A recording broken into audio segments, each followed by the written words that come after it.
Go. Yay. Recording going. And so I want to do something a little bit different today. It is November 3rd, and the year is rapidly approaching. And, you know, one thing, when I was growing up, I had one requirement every day. And this was a requirement of my father. And he would come home from work, and I would have to deliver on this requirement every single day. He'd get home, he'd sit in his chair, and he'd call me over. And his one question to me was, "What did you learn today?" And I got to tell you, nothing was not an acceptable answer unless you were in a coma. So I want to pick that back up. And, you know, I realize there's no way you can go through life without learning something every day. But acknowledging it kind of locks it in. So today I got up and I'm like, what do I want to learn today? And I realized, you know, I do these Zoom calls every week, and I've never done a poll. They allow you to do polls and surveys and stuff. So I thought, I'm going to learn that today. I'm going to learn how to do a poll. So I'm going to share that with you guys because I hopped on here 10 minutes before 11.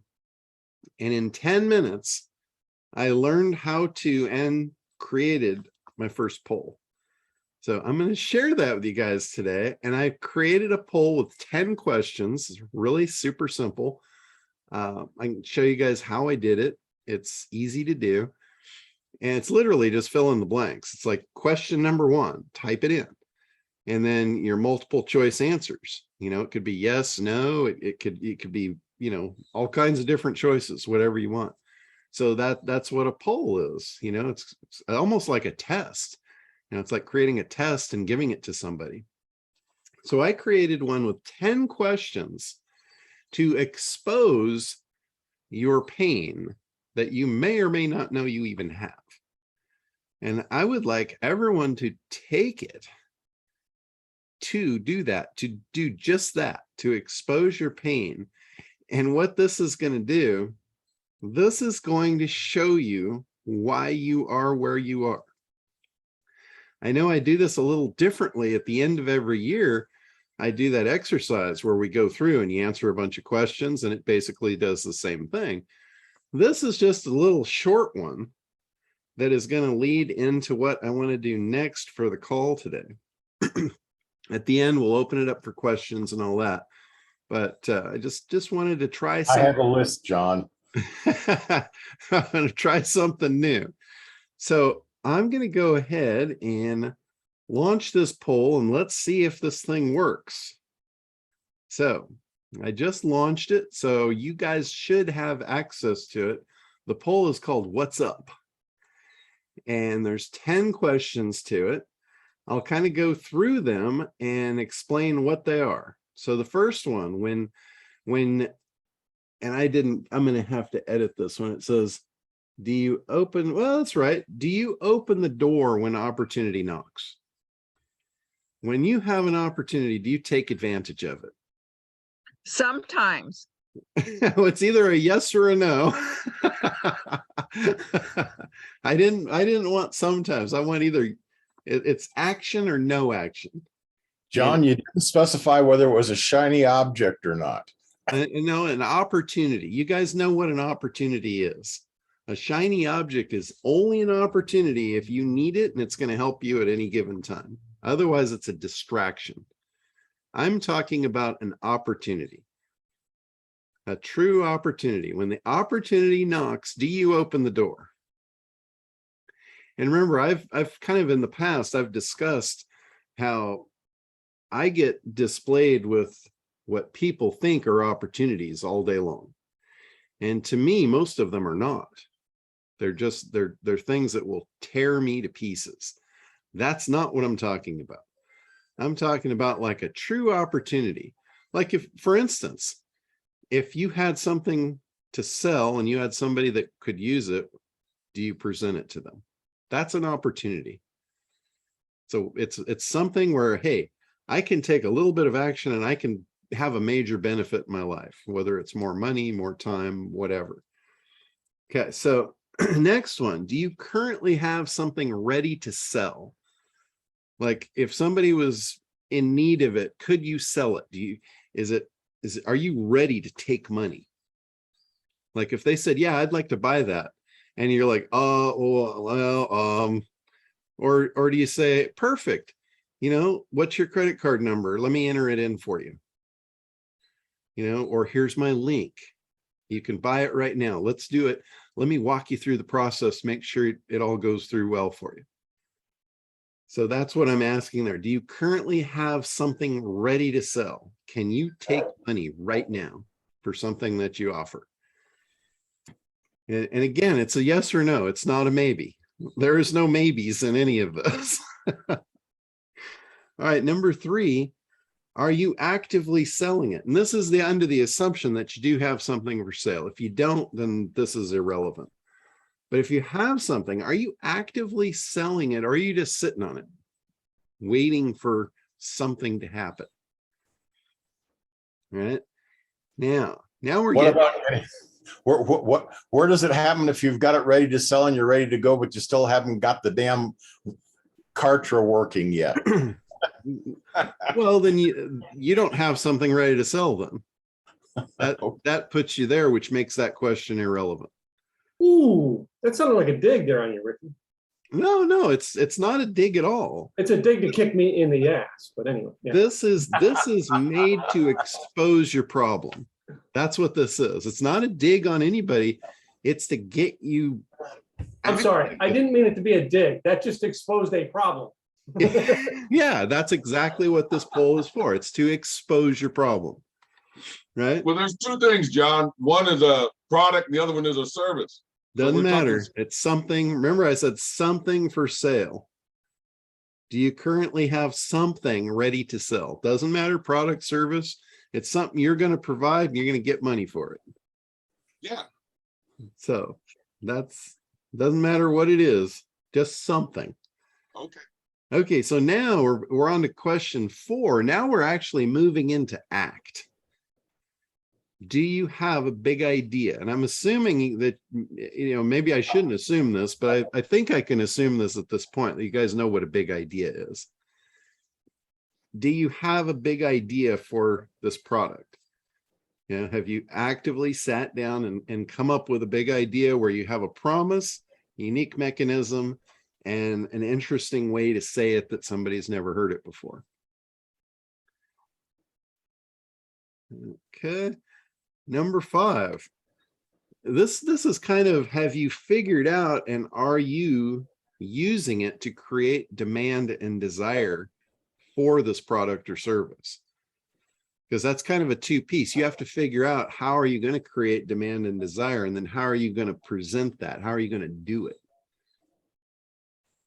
So generally, the best way to create demand and desire is to show somebody how it works, show them how they're going to get the transformation out of it, all that. It's walking them through that transformation so they can hear it, see it, feel it, and then they want it.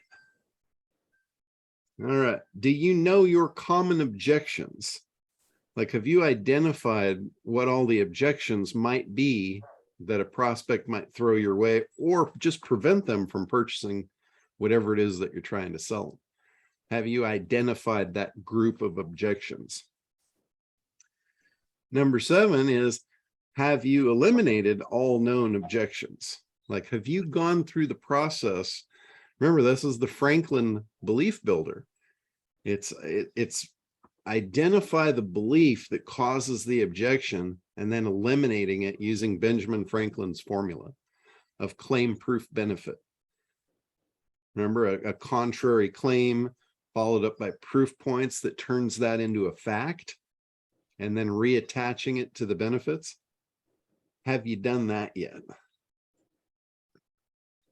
Number 8, have you created an irresistible offer? And I know I've gone through the irresistible offer a bunch of times. An irresistible offer has a lot of components to it. It's a fairly complex thing.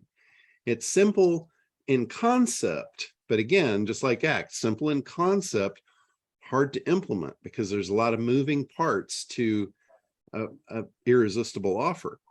You know, you have the retail price, you have the sale price, you have the rationale of why the discount, if there is a discount, you have a guarantee, you've got bonuses, you've got a, you know, a unique way of putting it into a package and delivering it as here's my offer, creating an incredible value. And number 9, have you figured out where your ideal prospects hang out? Like, a lot of people assume everybody uses search. That's not true. If your ideal prospect doesn't know to search for what you're offering, SEO is not going to do you any good. Pay-per-click is not going to do you any good.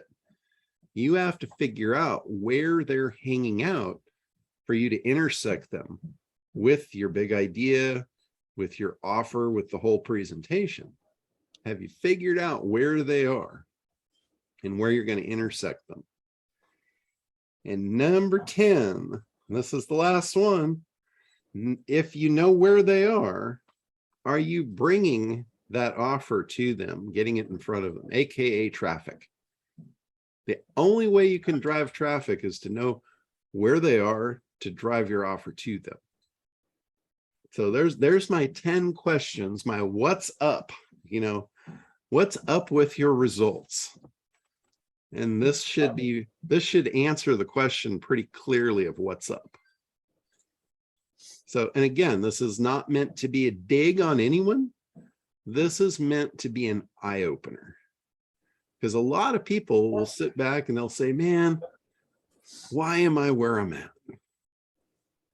Why do I see other people getting the success I desire and I deserve? Why are they doing better than me? And if you look at your answers for this is going to be your answer. I bet you if you compare this to them, I bet you they will score a little bit higher, if not a lot higher. And it's kind of a self-revealing, eye-opening process. It's another version of what I do every year at the end of the year, where we do the, you know, it's a much longer thing. I have a lot more questions for you guys, but it's kind of my year-end process.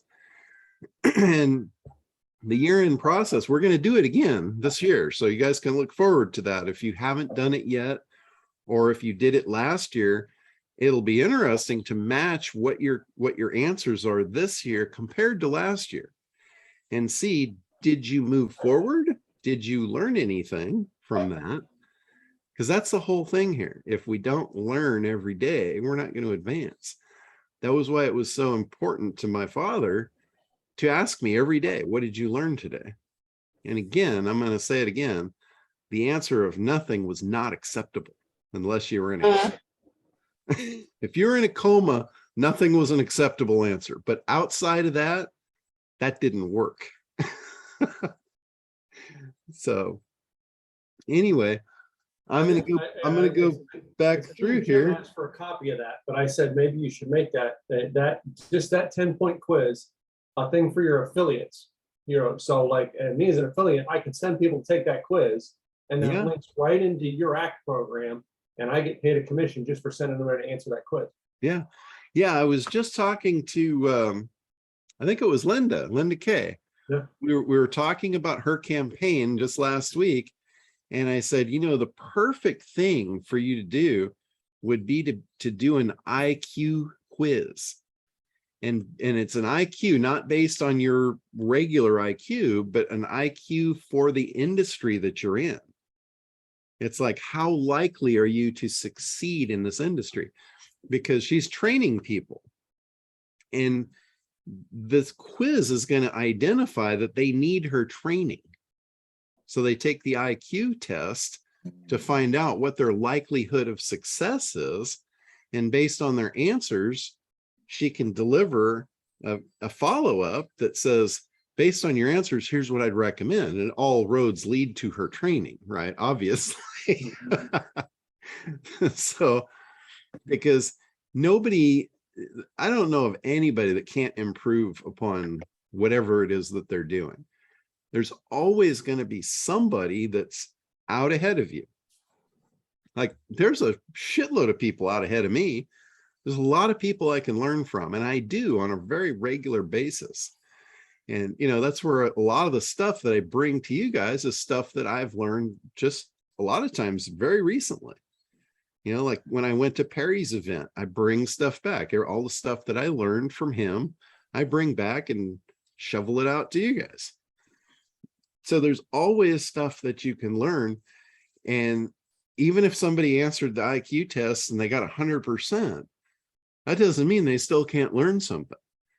You know, the question for them would be, how would you like to improve upon that? You know, you had the highest score in the class. How would you, somebody that has the highest score, they're competitive. They always want an edge. They want to stay out ahead of the herd. So it's still another opportunity to sell your stuff to them. So these quizzes and stuff, it's a way to engage people. And if you can't engage them, you're not going to sell to them. And if you don't engage them quickly, you know what's going to happen, right? You're not even going to get a chance. You'll never even get to present your product to them. So engaging them is really, really important up front. So, all right, let's look at the stuff. I'm going to give you guys the answers. I don't think you guys can see the results of the quiz, can you? You just see what you put in. Okay, so number 1, 9 of you answered the question and 8 of you opened the door when opportunity knocks. Again, it's like, doesn't have anybody's name on it. It's totally, you know, confidential. Your answers here, no one's going to get called out. Okay, number 2, do you currently have something to sell? Again, 9 answers, 7 are yes. So 2 don't have something to sell yet. You know, and again, not to call anybody out, not to, you know, poke holes in you, but that's a problem. You know, if you're in business and you're expecting to make money and you don't have something to sell, that's a problem. That should be like number 1, figure out what you're doing. Now, you can do that. I don't want you to just do anything either. This isn't about just doing something just for the sake of doing something and you know, hope that you're right. With the ACT program, you can methodically calculate out if you're doing the right thing. If you go back to those beginning lessons, the freedom formula, you know, there's mathematical equations in there to show you, you know, how many items are you going to have to move to create the lifestyle that you want. Simple math. You know, if you haven't gone through that, I really encourage you to take advantage of what's there. You guys all have access to the ACT program, all of you. There's no reason for you to not have access to it. And so the other thing is, and this is back to the opportunity thing, you'll all think you got all these opportunities. And, you know, this is where problem number 1 arises, is you think you can sell your thing to everybody. And you might be able to, but you shouldn't. What you should do is segment your audience, just like I talk about in the program. You segment your audience to identify what's the most profitable segment. If you're just getting started, that's the best place that you could possibly start. That's going to give you the biggest opportunity for success. That's knocking at the door. You want to answer that door. The rest of the knocks are not opportunity. Say, you know, do the Eddie Murphy thing. Go, la, la, la, la, la, I'm not listening to you. Ignore those. Those are what Richard pointed out as the shiny object. Know what your opportunities are. You know, you've got to do the work to get this right. You have to look at the segments. You have to, you know, and there's no tool that's going to do this for you. You're going to have to do this. It's a little bit of mind work. It's, you know, you're going to have to sit down and actually think about it. Like, who are all the buckets of people that I could sell my stuff to? You know, and I use the analogy of trying to sell lobster on Skid Row. You know, do people want lobster on Skid Row? Sure. Can they afford it? No. So why would you go there and try and sell your lobster? Right? That is not an opportunity. That's a shiny object for you to go do something that's not going to give you a high level of success. In fact, it's not going to give you any success. Good luck finding somebody on Skid Row that's going to have the money to buy your lobster. They'll have the willingness to, but they're not able to. So there's three things. I talk about three things to identify a profitable market. The market segment has to be large enough to support your sales goals, right? If it's too small, it's out the window. It doesn't qualify. The people in that segment, they have to want the product. They have to be willing to purchase the product, right? They have to want it bad enough. And the third one is they have to be able to afford it. They have to be able to purchase the product. Willingness and ableness is two completely different things. We all want nice shit, but can we afford it? Right? Can we write the check? If you're not going to the people that can write the check, you haven't checked all three boxes. You do not have a profitable market segment. So that's what we're talking about here. Yeah. Number 3, actively selling it. Well, we got more participants. We're up to 11 people now. So on number 3, are you actively selling it or just sitting on it? 3 selling, 8 sitting. Now we've exposed the big shell of the problem. So there's a lot of you that have something and you're not selling it. Now, this is a mind problem, more than likely. This is probably you're thinking, is it good enough? Is it ready? The answer is yes, it is good enough and it is ready. You're the only one that thinks it's not, right? If you got something that people want to buy and you're not selling it, you're not only cheating them, you're cheating yourself. And I see this all the time. I am not surprised by this. I see so many people that have something very, very worthwhile, very high demand for their niche market, yet they'll make every excuse in the book to not cut the tiger loose, not let it out of the cage. They're like, well, it's not done yet. It's not perfect. Let me tell you something. They're never gonna be perfect. If you're waiting for it to be perfect, you're going to grow old and you're going to die, and it's never going to happen. Right? That's not what I want for you guys. I want you to realize that you are good enough. What you've created is good enough. And if it's not, then people won't buy it, and that will tell you need to improve upon it. Right? It shouldn't be you not giving them the opportunity to buy it and you assuming it's not good enough, right?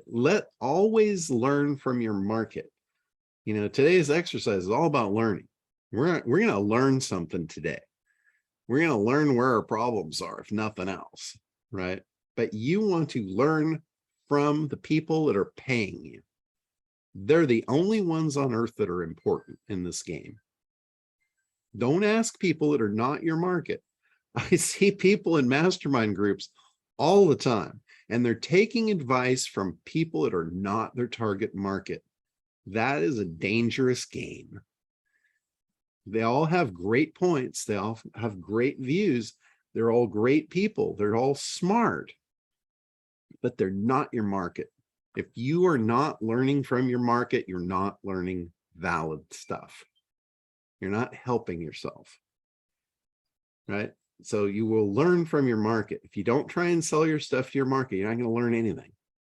If you get all this stuff right, you get ACT right, you have a big idea, you create demand and desire, you eliminate the objections, and you make an offer, and you still don't sell, then there's another problem.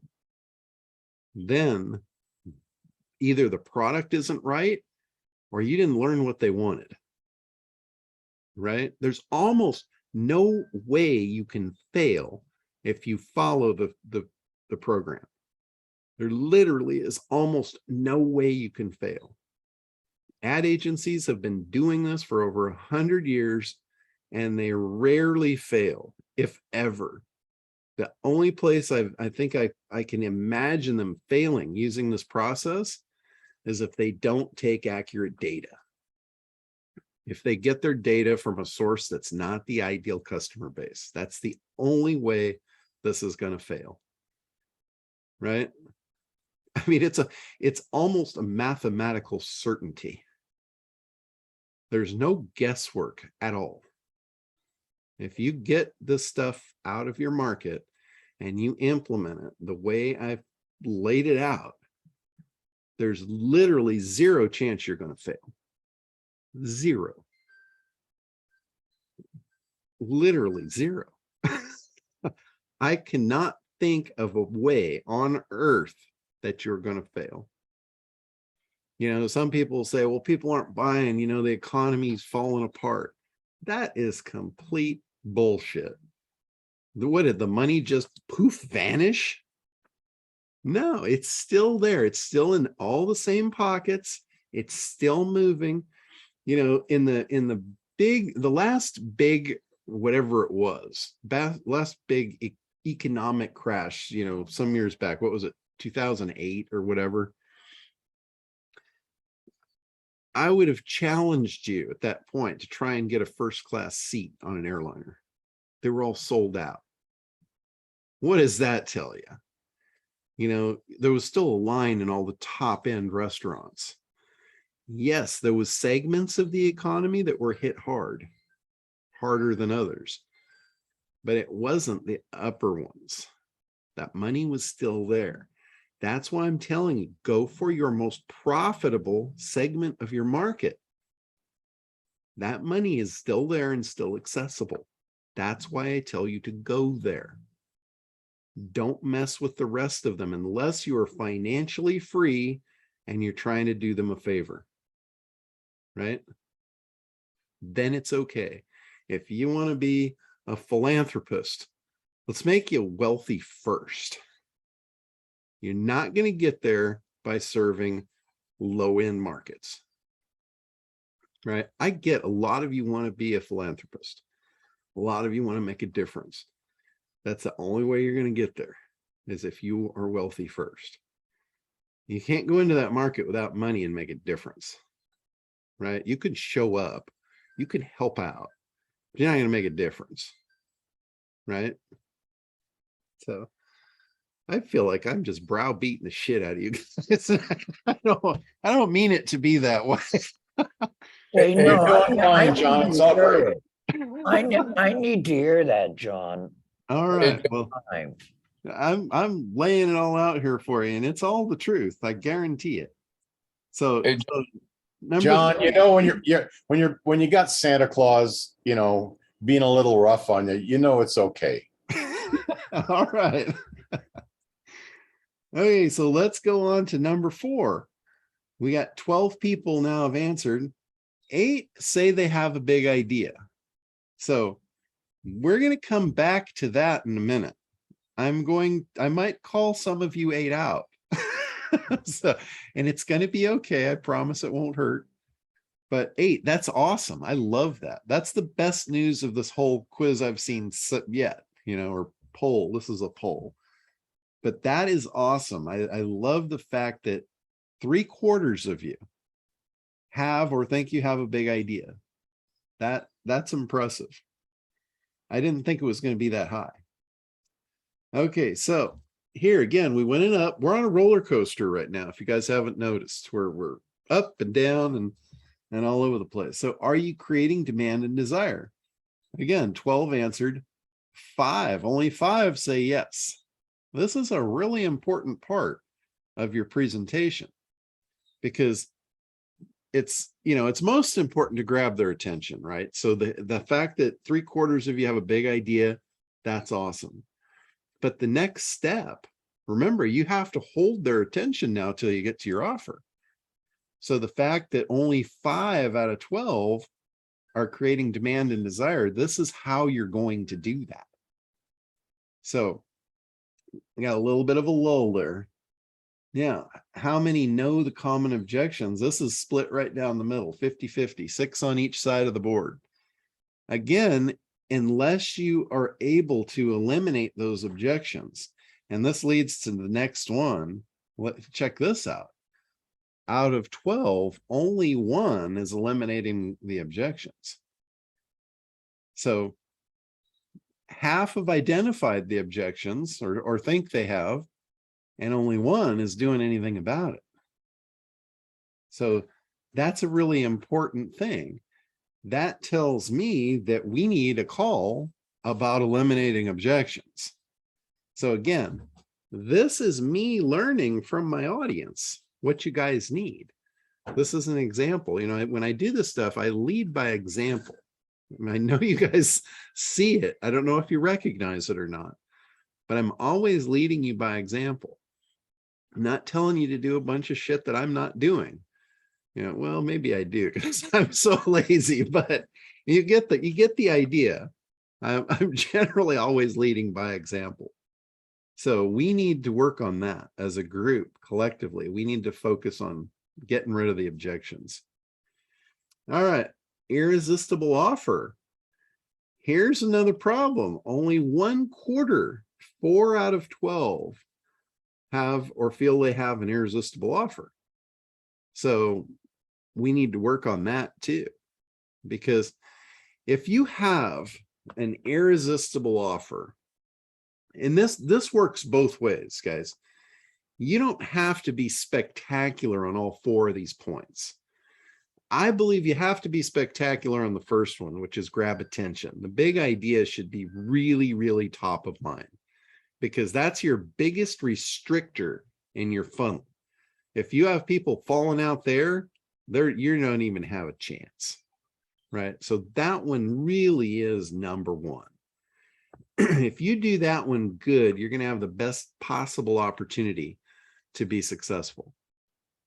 These other points, as we go down the line here, these are going to be break-off points where you lose them out of the funnel. So they're all important. But let me tell you, if you did the first 3 right, if you grab their attention, create demand and desire, and eliminate the objections, you could have an absolutely turd offer and you would still sell, right? You could have just a flaming turd of an offer and you'd still sell. Because if you've done those first 3 right, there is nothing going to stop that person from buying from you. And again, by example, I am a perfect example of a flaming turd offer, because throughout my entire career, I have absolutely sucked at making offers. And generally, I never even did. I positioned myself where I didn't even have to, because I did the first 3 so well. And it got to the point of me, you know, supposed to make an offer and I didn't. I literally had people saying, okay, how do I work with you? Where do I sign? How much to do this? When can you get started? And you know, that's about as soft an offer as there is. And I leaned on that because I had in my head that salespeople were bad. That's not true, but it was in my head. It was a big problem for me. It was one of the reasons I didn't advance further earlier on in my career. It was a head issue. A lot of you have that somewhere. Somewhere, you know, one of the biggest examples of that is are you selling or are you sitting? If you're sitting, you got a head issue. I guarantee it. Something in there is preventing you from selling. You know, it's like I said, you probably think either you're not good enough or your product's not good enough. Neither one of those is true. Just like me, it wasn't true that sales is bad. It wasn't true that salespeople are greasy. Now, not to say that some aren't. And that's probably where I got that idea. You know, somewhere somebody planted that in my head, and it might even have been me. It might have been, God, I hate salespeople because they force me into shit I don't want to do. That's probably where I got that idea. It's like, I don't want to be that guy. So sales is bad. That is something I planted and I had to break it. And the one that actually broke it for me was Eric Laughlin. I don't know if any of you guys know him, or he's a sales trainer. He's got a great program, and he actually painted out the picture of not selling, the repercussions of not selling what you have. And that's what broke it for me. That broke the idea that I'm not a salesperson, or I shouldn't be, or I shouldn't want to be. And the way he did it was, he said, imagine this. And you know, he basically took you into an imaginary world. He said, just imagine this scenario. You have the cure for cancer, right? And it's your job to sell it. It's your job to make people understand that this will save their life. And then he said, now let's take this further. He said, imagine that the person that has the cancer is a little girl. She's not your prospect, her parents are. It's your job to convince them that your product will save her life. And if you're not successful, she's going to die. And I'm like, fuck. I want to be a salesperson. I want to be able to make that change. That's what changed it for me. Just that little imaginary scenario is like, holy shit, I get it. I get how important it is that I become a good salesperson, not a pushy one. But, you know, when I talk about the ACT program, when I'm talking about demand and desire, seduce the heart. Nothing high pressure about seducing the heart, and then convincing the head with logic. There's nothing pushy about that. If you seduce the heart and convince the head, basically you have eliminated the objections. There's no reason that person wouldn't want to experience the benefit. There's nothing high pressure about that. That's why I also say, if you do good marketing, it'll eliminate the sales process. You don't have to be a salesperson. It's like I use the example. When was the last time you saw a salesperson in McDonald's? They don't need them. They create the demand and desire. They grab your attention. They create the demand and desire. They eliminate the objection with it's cheap. That's the only objection. You know, it tastes good. You know, maybe they haven't eliminated the objection for the people that want to live healthy because they can't, because it's not, but that's not their avatar. So who gives a shit, right? That's not who they're selling to. They don't care, right? They don't try and convince you their stuff's healthy because they know you don't care. You just care that it tastes good and it's cheap. Learn from your audience, right? All right. So only if 1/4 of you have the irresistible offer. Now, next one, and this matches almost identically. Have you figured out where they hang out? Only 1/4 have taken the time to actually figure out where they hang out. That's a problem, because if you're out, let's say, have you guys seen the guy on the street corner with the sign trying to direct you to, you know, go into Subway and buy a sandwich or whatever, you know, or the mattress guy, hey, the mattresses are over here. You know, I know you guys have seen him twirling the sign. He's twirling the sign to grab your attention, right? He's pointing the arrow. Hey, it's right there. You know, it's easy. Go get it. You know, but what would happen if you put the guy selling high-end mattresses on the corner in Skid Row? If you don't figure out where your people are that are going to buy your product and spin your sign on that corner, you're wasting your time and probably your money, because spinning the sign costs money, right? That's advertising. I don't care if you're out spinning it yourself. It's costing you money unless you have no value of your time. And then if that's the case, you have no interest in freedom, and you should just go get a job. It'll suit you well. You know, that's the only place I see a job suiting someone well, is if they don't value their time. If you're willing to just give your life, give your freedom, give your time to somebody to make them wealthy, you don't belong here. Sorry. That's not what we're all about. So, and again, I don't mean to be harsh with this, but that's something maybe you need to hear. Maybe that will wake you up and say, oh shit, I don't want a job. I want freedom. I do value my time. I need to make some changes. It's what I needed to hear from Eric Laughlin to turn me into a salesperson. Now I consider myself, I'm pretty damn good at sales if I want to be. That's a huge shift for me from where I was, even 10 years ago. A massive shift. So probably every one of you needs some sort of a shift to take you from where you are to where you want to be. All right, and the last one, number 10, 12 answers, only one yes. Wow, I think this is our worst stat yet. And again, this is just exposing a problem. Assuming that you know where they're hanging out, are you bringing your offer to them? AKA traffic. Now, the good part of this is the right thing. 11 of you answered correctly here, because you probably shouldn't be doing this yet. Unless you've got the other stuff figured out, you do not want to bring your offer to market, because you're going to fail. You're going to spend money doing it. It's going to be real expensive.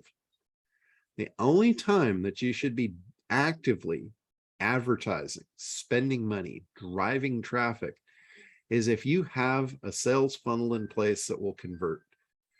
And to do that, you got to have the other 4 things: big idea, demand and desire, eliminate objections, irresistible offer.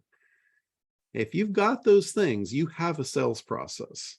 You've figured it out. You know how to sell your shit. Now it's time to drive traffic, and only now is it time to drive traffic. So I want to thank you guys for participating in this. It was something new. Hopefully it was worthwhile. It was fun and good. Yeah, cool. It got me to be a little more aggressive with you. Sorry if I offended anybody, didn't mean to. But now on to the second part of today's journey.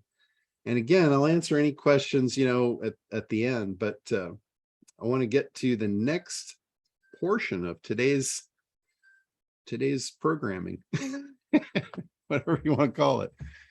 Now, Richard, you might want to put your hand down because you might not want it up right now.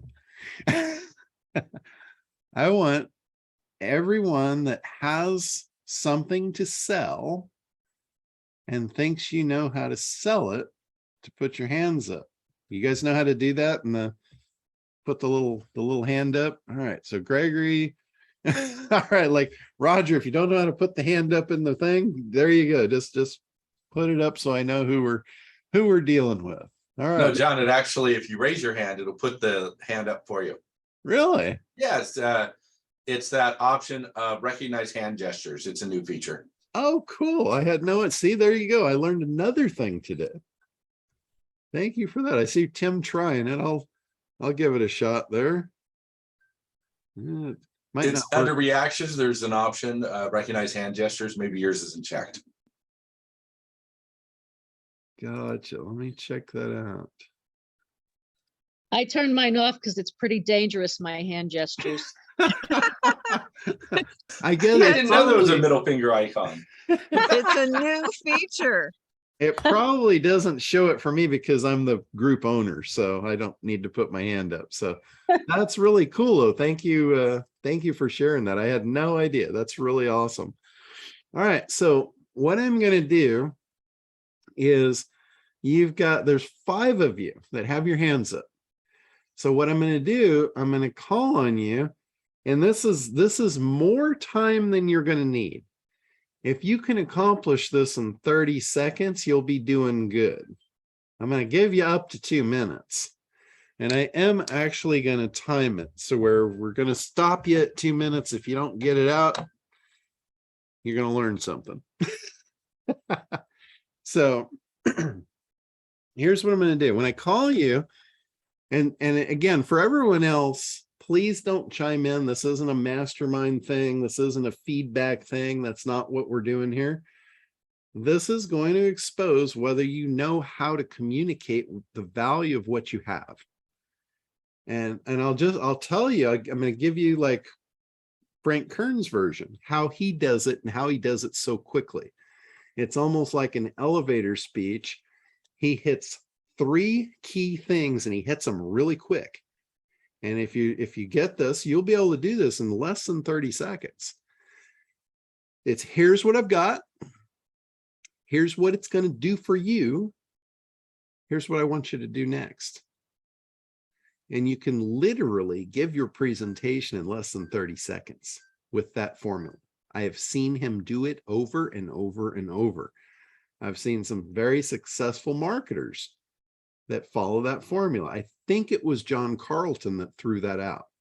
He was a famous copywriter. And he said, look, he goes, here's the bottom line. You can have a long drawn out sales funnel that will take you months and months to develop and years to perfect, or you can just do this in 30 seconds. Here's what I've got. Here's what it's going to do for you. Here's what I want you to do next. That's the call to action, by the way. That could be as simple as, hey, click the button below, if you feel like this is right for you, and let's get it done now. Could be just that simple. Eric Lawful's call to action is, would you like to move forward with that?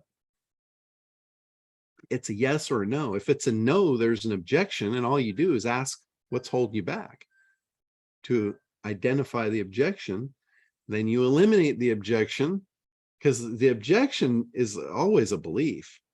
And when you reverse the belief, it's now they have a new understanding. So now's the time to ask, now that you understand, would you like to move forward now? And generally the answer will turn from a no to a yes. Almost always. So I'm going to go down the line. I've got the way I've got you guys on the screen here. I've got Gregory, I've got Richard, I've got Randy, Roy, and Roger. That's the order that I will call upon you.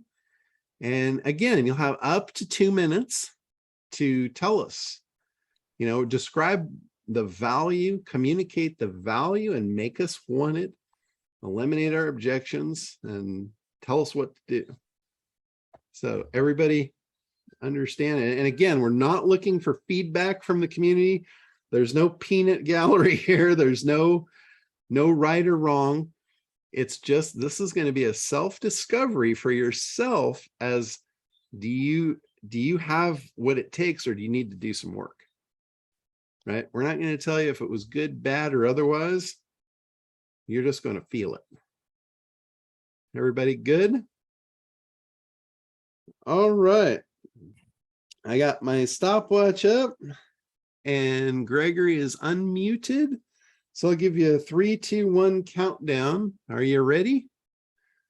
All right, Gregory, 3, 2, 1. Crowd targeting, micro marketing, new technology in reaching your marketplace. The idea here is that we capture the IP address of your ideal customer, lock onto their laptop, and put up the banner ads from your company with your ideal product to your customer. This is what we'll do for you.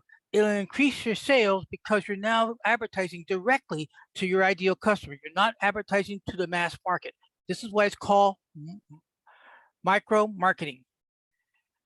And what we'll do with the call to action would be is click here below, get more information, and get a free consultation with me and with my experts on how to make crowd targeting be successful for you. Awesome. 43 seconds. Beautiful. He hit a lot of key points there. Yeah, it will become smoother and smoother the more he does it. But 43 seconds. Yeah, that's pretty damn good for a first run through. But you could tell he knows his product. He knows the benefits. Again, I'm not going to critique it. It's just, that was pretty good. All right. So Richard, you ready to give it a shot? You need to unmute there and prepare. Okay, again, I'm gonna give you a 3 count, and are you ready? Yep. All right, here we go. 3, 2, 1. Okay, we do automated referral marketing. What it is, we get you at the top of the, I don't have the language yet. Okay, get you to the top of Google. All you'll have to do is answer pre-booked phone calls that are sent directly to you. All you have to do is book a call, and I'll tell you how it works. PPC Ad Labs, we have the data that Google hides from you.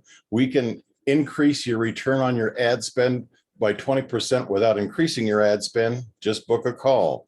Quiz Funnel, we have a funnel for you. We have a quiz for you that will tell you exactly what's wrong with your marketing. Take the free quiz and we'll send you the free report. I got 2 more, but I didn't have time to write down the points. All right. Well, you were within 1 second of Gregory. You were 44 seconds. So again, I got 3, but I did 3. Again, that's awesome. That's a great format because it really boils it down quickly because you work on these things long enough, the old, haven't worked on it long enough to get it short. And you got to work on it long enough to get it short. And the whole idea here is not to spend an hour going into the weeds. The idea here is you need to get somebody interested quickly. The idea is at the end of that, when you give them the call to action, you want them to say, God, that's really cool. That's really interesting. Could you tell me more about it? That's what you're trying to do. It's almost like a takeaway. You give them just enough, not enough to satisfy their appetite. You want to whet their appetite, not satisfy it. You don't do that until you're in the right position, the right mode. And what's between me and getting those 3 up? 3 damn Kartra buttons. I need your help with that. That's what my list is about. That's awesome. All right. So Randy is going to be up next. And he is unmuted there. Are you ready? Oh, yeah. All right. So I've got this simple blueprint for success. It's a simple, easy. Let me give you a 3 count so we can start the counter here. Oh, sorry. All right. You're excited. That's awesome. He was ready to just mow us right down and get on with it. All right. So a 3 count. Here you go. 3, 2, 1. So here's what I've got. The blueprint for success. It's an easy, simple 6-step process that teaches you to overcome your gremlins that have been holding you back, identify your one single purpose that'll catapult you to greater success, and actually encourages you and gives you the courage to create the success you want in 90 days or less. And what I want you to do is click the button or actually scan the QR code so that you can get started right away. Wow, that's 25 seconds. He's under the 30-second mark. That's awesome. So yeah, you can tell Randy's been doing this. He's been talking to people. I bet you in the quiz, he was not the one that was sitting on it. He's got something to sell and he's selling it. And see, that's the difference. He's just maybe a couple steps ahead of some of you. And communication becomes clearer and smoother the more times you say it. It's just like riding a bike. How many of you jumped on a bike and smooth sailed down the street without getting any scabs on your elbows, right? Anybody? I doubt it. Not unless you had training wheels on.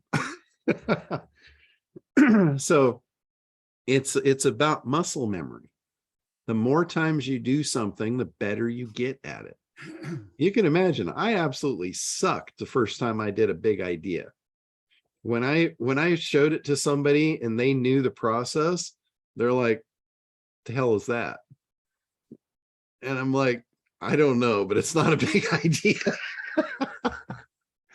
So, all right. So on to Roy. Are you ready? Okay. All right. Let me reset the counter here. and I'll give you a 3 count. 3, 2, 1. Over the last 12 years, I've developed a step-by-step method called niche domination that business owners and entrepreneurs can use to become the authority in their niche and create a consistent stream of online prospects that they can convert to long-term value customers and clients. To learn more, go to meetwithroy.net. All right, 29 seconds. So you beat the 30-second mark. That's awesome. And it was pretty smooth. That was pretty smooth sailing there, Roy. Thanks, John. Good job. All right. All right, Mr. Roger that. Are you ready? Are you ready for your close-up, Mr. DeMille? All right, everybody, hang on. All right, 3 count here. 3, 2, 1. Hi, everybody. My name's Roger. With my wife and I, we are hot wife coaches. We teach happy couples to increase their passion for one another via ethical. I heard a beep. I'm sorry to do this. Am I still alive? Can you hear me? Yeah, you're good. I have You want no to idea start why I over? beeped. Sorry about that. Here, I've never once in all my Zooms ever had my headphone do a weird beep. It did, but you didn't skip a beat. So if you hear it again, just ignore it. Will do. All right, 3, 2, 1. Hi, everyone. With my wife and I, we are hot wife coaches. We teach happy couples to increase their passion for one another via ethical non-monogamy for her. That means you, the husband, are fully monogamous, but she augments her monogamy. You might be a great chef, but you enjoy taking your wife to a Michelin-rated restaurant where a superb chef tantalizes her taste buds. Likewise, you're a great lover, but you'll enjoy seeing your wife's pleasure as you outsource her physical satisfaction to a very skilled man. She'll love you for it. It'll heighten your passion for her. Your first step is to attend our free 1-hour webinar with your spouse to discover if this lifestyle is right for you. That's the pitch I wanted to hear. 49 seconds. No, It's okay that it's a little longer. No, I say this about videos. A lot of people ask me, how long does my video need to be? I say it needs to be as long as it needs to be to deliver your message. As long as you can hold attention. Like, I'm sure if Roger was giving that to somebody that was on the other end, that was his ideal prospect, or maybe even some that didn't know, they would be inclined to pay attention and stick with it. And that's the whole object to the game, is how do you not only grab their attention, how do you hold it? How do you keep them engaged? That whole engagement process. As soon as you lose the engagement, the wedding's off, right? When you break the engagement, the wedding is off, right? You want to be married. You want to make the sale. You want to close the deal. So keeping the engagement high is really important. And that's where making long videos that don't need to be long will lose the engagement.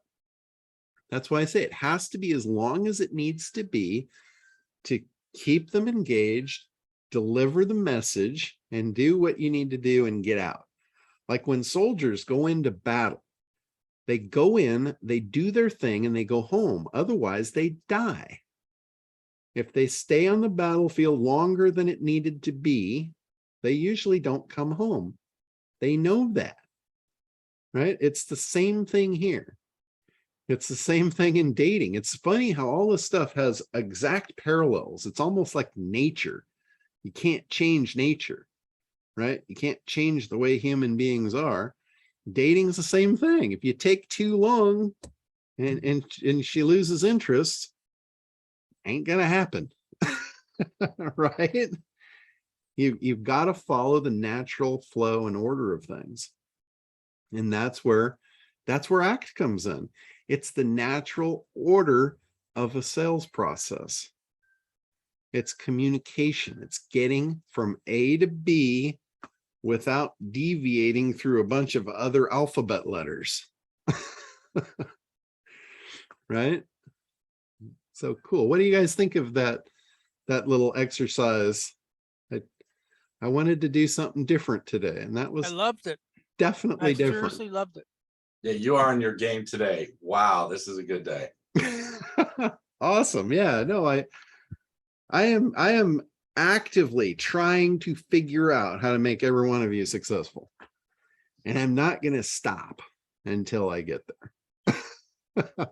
You know, everyone had a great pitch, but Rogers made me horny. Sorry, Woody, I'm not available. That is awesome. Well, I'm glad that he's comfortable enough to lay it out there. You know, there's no judgment here. We don't care what you're selling as long as you have an audience for it. Our goal is really to just get you to figure out how to communicate it to them so you can sell it. It's taken us a while. You know how you have that reluctance to be seen as a salesperson.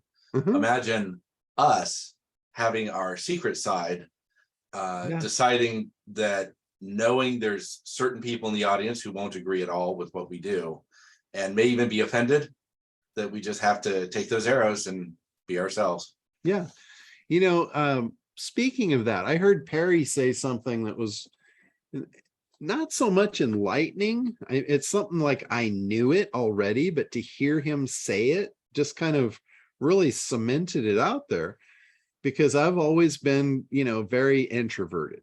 Believe it or not, I've been very introverted. Like when I started in business, my brother was the sales guy. He dealt with the people. I just got the shit done. Nobody knew about me. I was on the back end of things.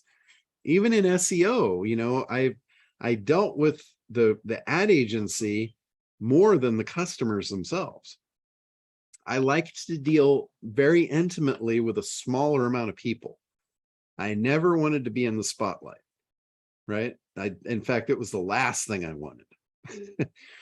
But I heard Perry say this. He said, if you don't want to be well known, he said, you just let me know how that's working for you in a year from now. And I'm like, wow. If that doesn't hit the nail on the head, if you don't want people to know about you, what does that say about how your success is going to be?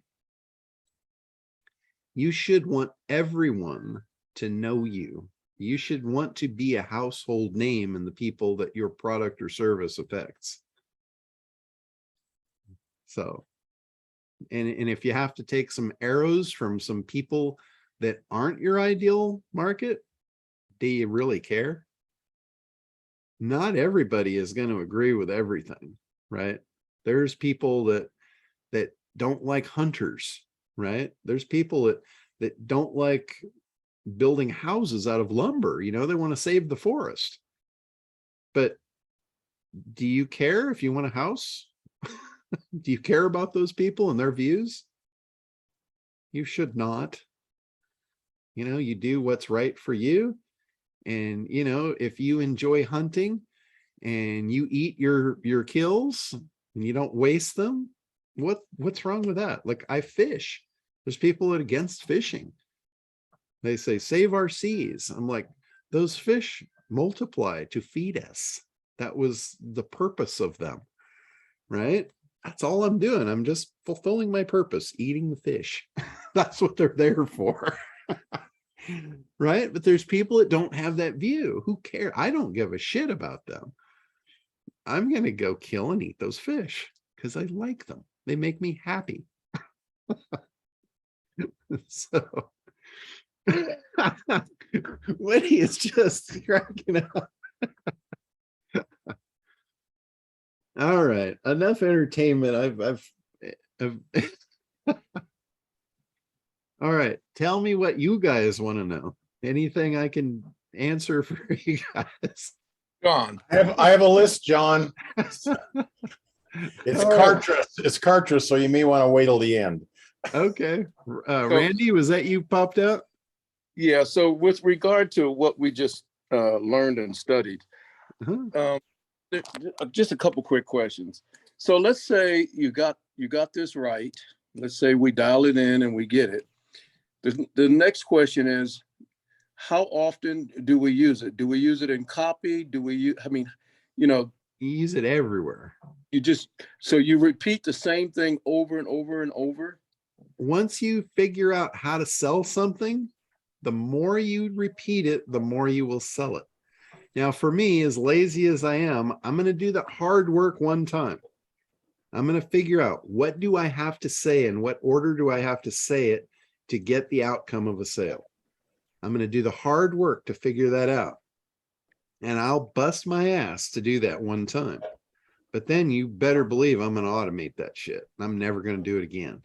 Okay, so that's the automation part. So let me ask you one more question with regard to doing live events. So you bring a live event, you're bringing the information, people are having a great time, they're soaking it up and all that. Then is this what you would use towards the end when you are ready to offer, make your irresistible offer? Do you lead in with this? Lead in with what? What are you referring to there? With the statement that you've come up with in terms of the big idea and you know, all that. Oh, yeah, the process, look at that whole thing as a sales process. You know, your grab attention. A lot of times the people that do this from stage, there's an art to that, because with the stage, you've got a bunch of different people in an audience and you have to you're kind of walking a tightrope of who do you talk to? You know, you can't appeal to all of them. And the other thing about in person is, in person, it gives you a much bigger opportunity to bond with people because you're face to face. They can see you, they can experience you. So a lot of times people will use stories. And this is something that has kind of bothers me. And I see it repeated. I see it with people that sell training to train people to speak from stage. And they always say, you got to have a story. And, you know, I've seen it over and over and over. Bo Eason's really, really good at selling this. He is a phenomenal speaker from stage. He has figured out the process and he does really well. His outcome is really good. But the thing is, what he's selling you on the idea that there's one story. And, you know, he gets so focused on, you got to have this one story. Well, that part is not true. You need hundreds of stories, and you all have them. You all have hundreds of stories, and you use your intellect to figure out, which story do I tell to what person in what situation? Right. Okay. It's not just one story, right? Going through his process and learning how to craft the story, there's value to that. But if you think you're going to come out of that with one story for the rest of your life, that's unrealistic. Yeah. And I think they need to really shine a spotlight on that, as I'm teaching you a process here of how to create a story that will work in a situation. And you guys are going to be in a multitude of situations throughout your career here. And you need different stories. Like, you guys hear me, I tell you stories all the time. I tell you stories from like when I was a kid, a lesson that I learned there that applies directly to what I'm talking to you about right now. How many stories have you guys heard from me? It's like in the hundreds. Think about how effective I would be at communicating what I know to you and transferring that knowledge if I tried to do that with one story. I would leave you guys high and dry. And it will be the same with you and your audience. You are trying to convey messages to your audience. It ain't going to happen in one story. Right. You might have one story in a particular sales situation that might work really well, but you better start learning how to tell a lot more stories. And you need to do it intuitively on the fly. You need to like search your memory banks when you're having a conversation. And I've done this all the time. Like, I was, growing up with fishing, you guys know about the fish stories, right? I've been telling fish stories since I was a kid. And every time I tell it, the fish gets bigger and bigger and bigger, right? Most fish stories way. But you need to do that. Every time you tell the story, it gets more embellished. You tell it better, and the Right. audience gets more and more engaged. But Yeah. I guarantee you, every one of you has hundreds of stories. Like, you know, you need to be able to figure out which one are you going to call upon, and even how you're going to tell it. Like, based on an avatar, if I'm telling a story to a woman that I think is a church-going, prim and proper woman, I'm going to tell the story a little differently than I'm going to tell it to Roger. Right? I'm going to Come make it a lot on. more colorful. You know, for she'd Roger. love it. She'd love it. I might test the boundaries, but I'm going to see her reaction, and I know That's when to right. cut the curtain. They're all undercover. Yeah, so you need to think about this as you're crafting and engineering every time you talk, depending on who you're talking to. And this is a perfect example of the whole beginning of act, the analysis, figuring out who's your audience, who's your avatar, what they think, how they act, who they are, what they're going to be open to, what they're not going to be open to. All of that's really important in human communication, because as soon as you break it, remember the engagement. You start with an engagement and you end with a marriage. As soon as you break the engagement, the marriage is off. Just that simple. So, you know, if you want the benefit of the outcome of the marriage, don't fuck it up. Right? Or you're starting from scratch. You know, how many times do you want to get engaged before you actually get married? Right? Most people want to get it right the first time. So know who she is, know what she likes, you know, get to know her before you try and sell her. Right? Cool stuff. All right. So anybody else before we get on to Richard? Woody. Well, I was late on the call. Forgive me. You should go back and watch it from the beginning. I think it was a good one. All right. Well, no, I got in when you were going over the tabulations, but I definitely Okay. want to do that for myself.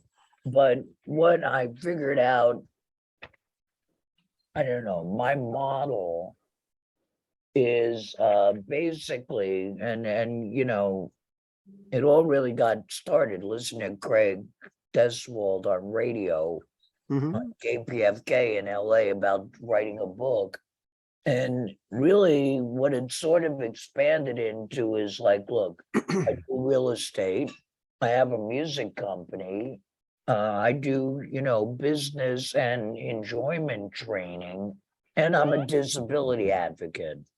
So I am these four things that I am offering people. And so almost what I'm putting forth, what I got out of this call is each one of those things should have their own pitch. And Absolutely. each one of those things gets segregated to a different market. Exactly. And in fact, you've got four main categories. Those are markets.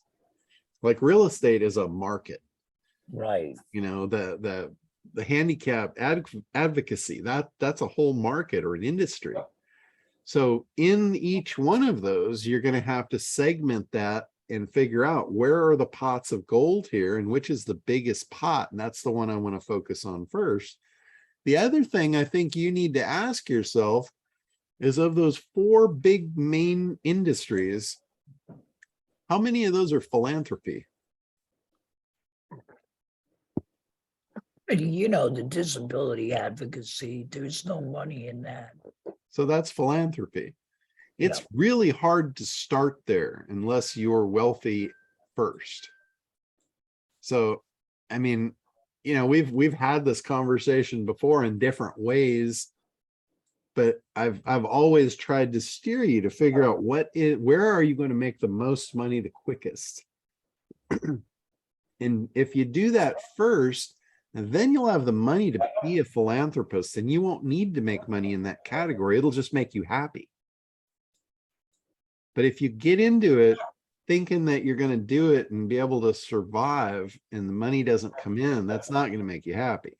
No, not from the disability thing. Yeah, But you know, I'm writing about it, I'm living it, and you know, to ignore it in today's world, you know, I mean, you know, look at me, I got a hole in my neck, I'm disabled. Yeah. But, you know, you're not really disabled. You're just different. There's nothing disabled about you. All right. You're just different. And that's not a bad thing. right. That's a great thing. You know, you could leverage that to your advantage. Don't ever use it as a handicap, because it's not. Oh, That's, no, that's, not, that's just a crutch. You know, that's like a good reason for you not to do something. Oh, well, you know, I got this going on, I got that going on. That's not an excuse. It just makes you different. yeah, You're no, unique. it's a difference. Yeah. And that we need to acknowledge these differences. Mhm. But yeah, it's not an excuse. I mean, you know, But- have a ball. But you as a person, if you're driving this train and you're driving it by yourself, there's only so many hours in the day. So if you say you're going to cut your day up into 4 pieces, Mhm. and one of them is advocacy, where you're not going to make any money. And, you know, another one is something that, you know, let's say, I don't even know what it would be, but let's say you dedicate another quarter of your day to something that's just a fun project where, you know, maybe there's not that much money in it. And then you've got another thing that's highly profitable, but you're spending 3/4 of your time not focused on that thing that could really set you free to do whatever you wanted to do and just make yourself happy. You see how the math there, you're putting other things in front of what's really important, which is making you whole so you can be happy and do whatever you want. And it doesn't matter. But they all spill into each other. And that's the, you know, that's the thing. They But always do. Someone will say, oh, you know, I love you, you're so alive, you're so wonderful, be on my podcast. What do you do? And then you sort of say, well, I do real estate, you know, of course, you know, I'm a master of that. I've been doing that for over 30 years. But I also have a music company. I was a little boy, and when my dad cut all these records for Mad Magazine and Elvis Presley, I was there. And, you know, we sell music. And then, and out of that, you know, I came into all these trainings for business. I had to train my real estate agents how to sell. So See, there's three very distinctive stories that you have. right. Now, the idea is not to tell them all. The idea is to tell the story that makes sense of who you're talking to, so you can move that conversation to a sale of some sort, or a relationship, some sort of, it's basically you're trying to build engagements to get to a marriage. And if you tell too many stories, the girl's going to think, well, this guy is just all over the board. He's all over the place. And you're going to break the engagement. So you have to be careful being too many things to too many people. You can be like I have multiple companies where I do multiple things. But when I show up in that company, I'm that person. I'm not the other ones. Right? I don't try to be. I'm here. This is what I am. It's none of the rest is relevant when you're there. Like if you're trying to sell somebody a house, right? They're interested only in you're going to get them the right house at the right price that no one else is going to. Right? Unless unless they specifically like the music thing and you key into that. If you key into that, then by all means, I'd bring it in as a relationship builder. But if they don't like music, or let's say they're classical, I wouldn't be talking about Mad Magazine rock and roll, because you're going to break the engagement. So you have to be careful. You have to be careful trying to be too much, and you got to throttle it to who your avatar is. So, and that's for everybody, because we're all a bunch of stuff. We're, as people, we have a lot of different interests. We might have a lot of different hobbies. We, you know, some might be appropriate for some of the people in our lives, and some may not. So, you know when to keep stuff to yourself, and know who to release that to, who that's going to work on, and who it's not. So just be careful. The whole thing is just spreading yourself too thin will destroy you. Well, I immediately dropped the disabled advocacy out of it. Yeah, I mean, that you can So come I'm back to that when you're wealthy, and that's just going to make you happy, right? But focus on, if you're going to put effort into something, let's make sure you're going to make some money, and good money, that you're spending your time wisely. Because I don't care who you are or how old you are, we all only have so much time, and we don't know how long that's going to be. So you got to make the most of every minute. You could be 20 years old. I'm going to tell you the same thing. You could die tomorrow. You only have so much time, and you don't know how long that is. So you have to live every minute as though it's your last. You know, don't spread yourself too thin. Don't waste time. If there's something you want, go the hell and get it. And that's a real point, John, because people, I think during the last live event that we just did, that you were so gracious to be a part of, I think their eyes opened up when I said, do the math. Look at your life expectancy, look where you are, and do the math and see how much time you really have left. And on top of that, that means if nothing out of the ordinary happens. Exactly. Yeah. Yeah. So it depends. How long you have is how fast you got to run to get there. I don't like to run fast, so I do things very methodically so I can leverage power to make my movement easy. You know, if there's an escalator, I'm riding the escalator. I'm not going up the stairs. I get better things to do with my time than wear myself out on stairs. I want to get to the top fresh so I can take advantage of being at the top. Right? And that goes back to spreading yourself thin. You know, let's say you got a hot chick at the top of the stairs and you think, oh, the stairs look cool, I need some exercise. But then you get to the top of the stairs and you're worn out and you can't take advantage of the situation, right? That would really suck.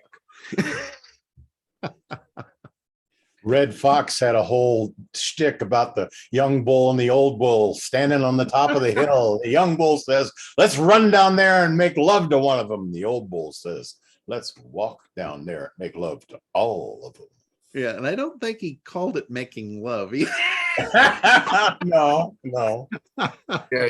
Know your audience, John. Know your audience. We have a few that's awesome. gentler people on this call. So you did that well. And that's an example of stories. I mean, that was a story in your head that you pulled out at the right time to explain something. Yeah. That's what I'm talking about. You all have hundreds of stories in you, and you need to recognize that. And every time Richard tells that story, I know that wasn't his first time because it was too smooth. Every time he learns how to craft it and tell it a little bit better and a little bit better, just like my fish stories. Every time they got bigger and more colorful and it fought harder and it kicked my ass, I almost died. The boat was going underwater, it left us out there with nothing but a paddle. Crazy stuff. One of your stories that also catches my attention is the time that your boat motor died and just by dead reckoning, the Coast Guard found you And you Yeah. had no radio, no way of beaconing anything. You were just out there. And I mean, you get the radio, but you didn't have a navigation to say where you were. And Yeah. that was fascinating. It was like you knew where you were and how they find you. Know your audience and know know how your audience finds you. Yeah. When they got out to do the rescue, he was looking at my boat. And he's like, "Where's your Loran antenna?" "Well, I don't have Loran."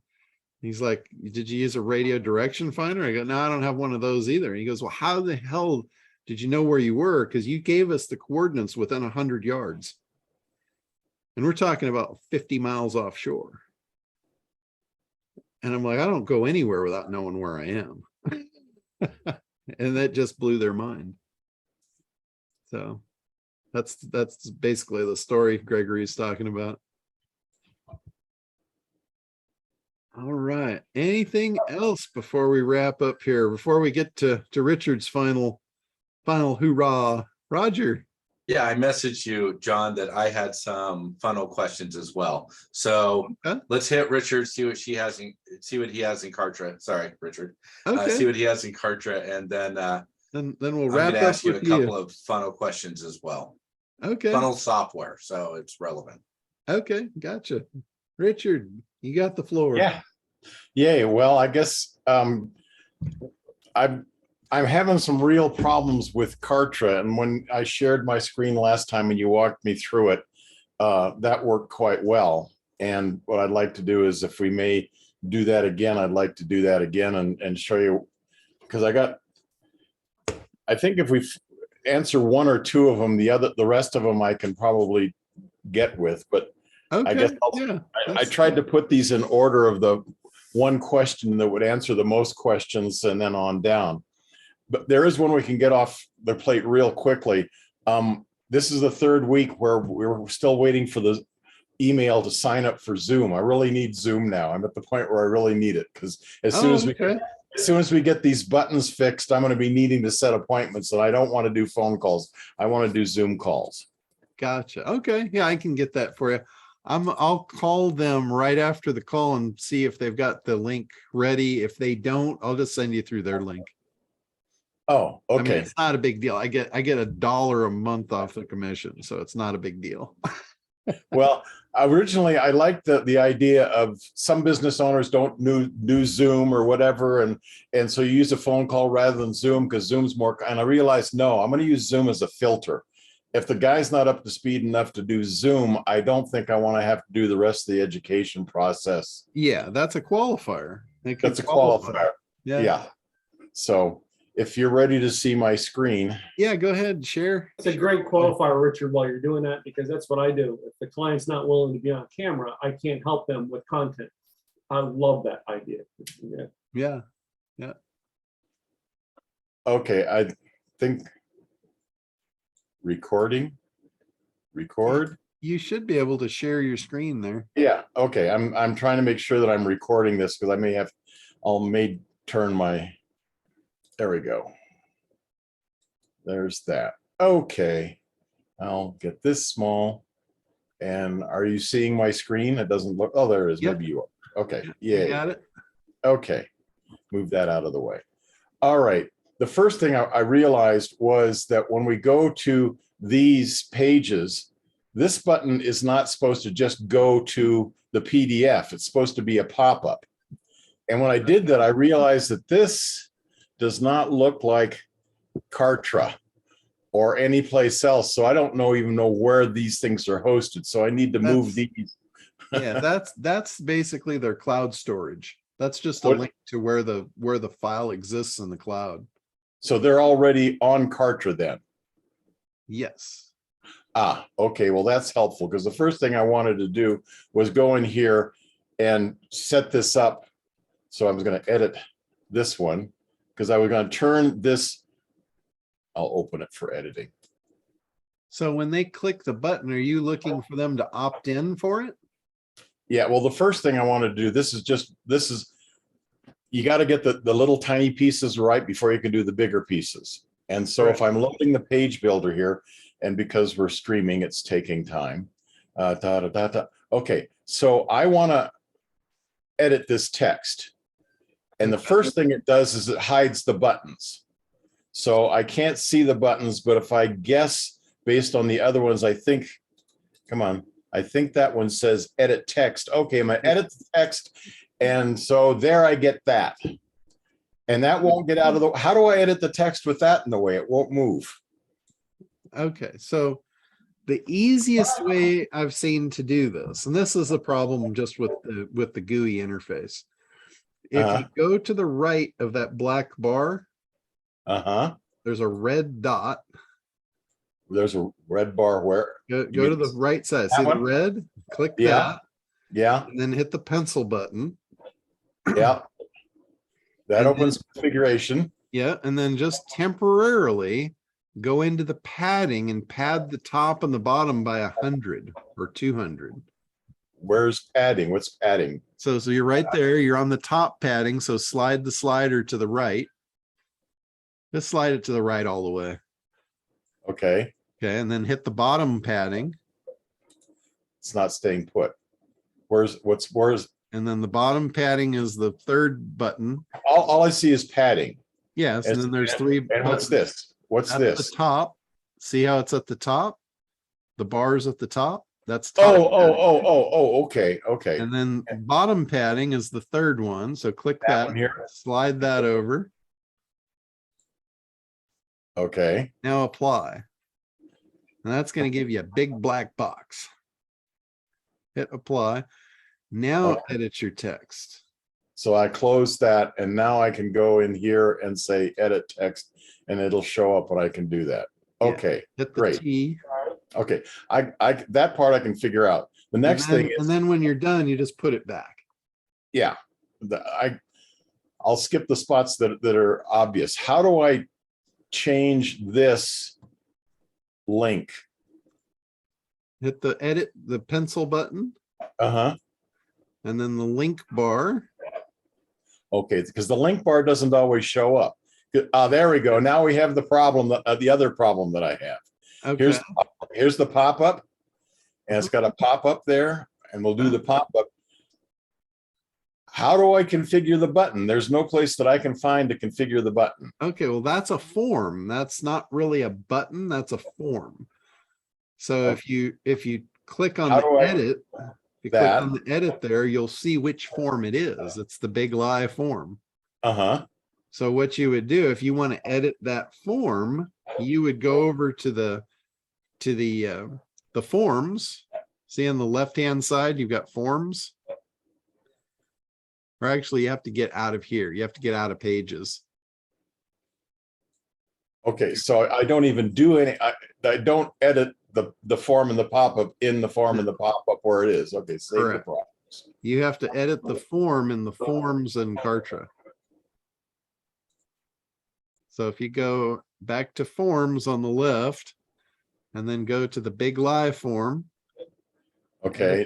Edit that form. Okay. Edit. That's not the one that I want edited. Okay. Well, it's okay. I'll just show you how to do it there. Okay. You've got form fields there.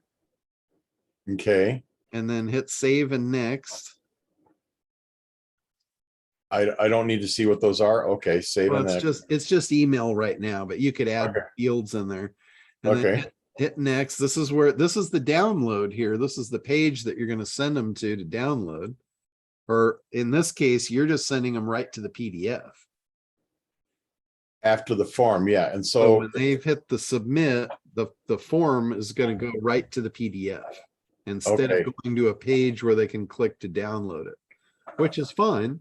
You can do it either way. This is the welcome email, so skip that.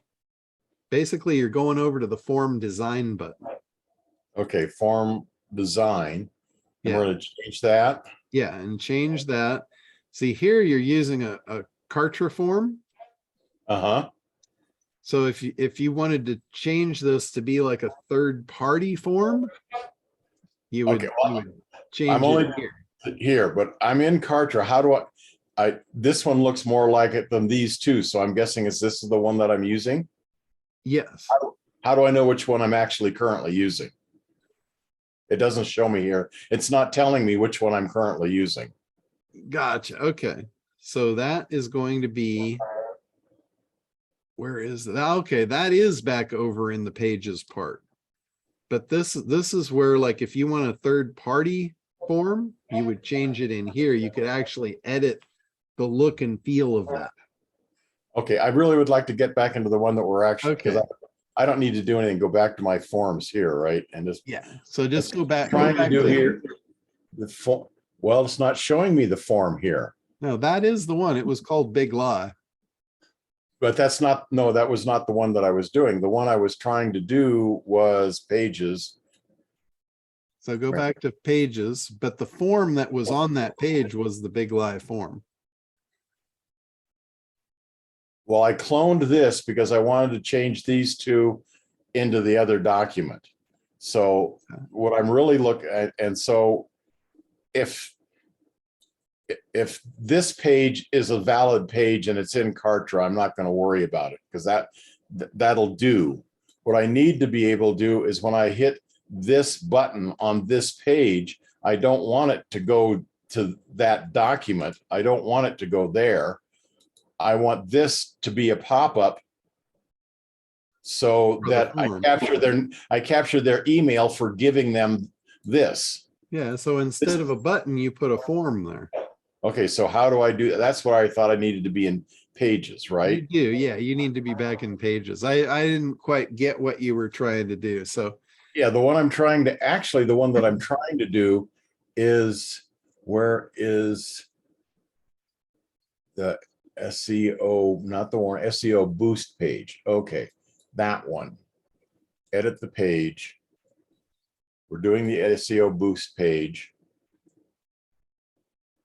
I got away from my notes, so I lost track. My brain doesn't keep track. It goes 1, 2, 3, many. but if it's a form you want to drop in, basically you have to have the form created already. So click the edit button there on that button and we'll see what that is. That's the one that just sends them to this, to the, Okay. oh yeah, it's supposed to pop up that. But when I click that button, if I actually open, see, So I you can want to change the text on the button. let me do the, where is SEO boost warning, boost page? Copy, go here. This is what I don't want. Come on, enter. When it goes here, when I hit this, it's supposed to hit a pop-up button. That button. So I fill that out, and when I hit it, it goes. And so what I was trying to figure out is how do I edit this button? So the page that poo-pooed, you're Yeah. going to find that in the form. That's the success page for that form. So you have to go into how that. do I know where, how do I know which form this is and where it is? So Because this button is the wrong button. So I don't need to edit the page. So It's click- because the click- button on the, I'm trying to understand the logic here so I get my sequence right. Even though this form is on this page, I want to edit the form, not the page. Yeah. So click out of here Okay, go back to here. and then go here and then up on configuration, go to the top. And then see where it says text. The Yeah, text link, that's the text for that button.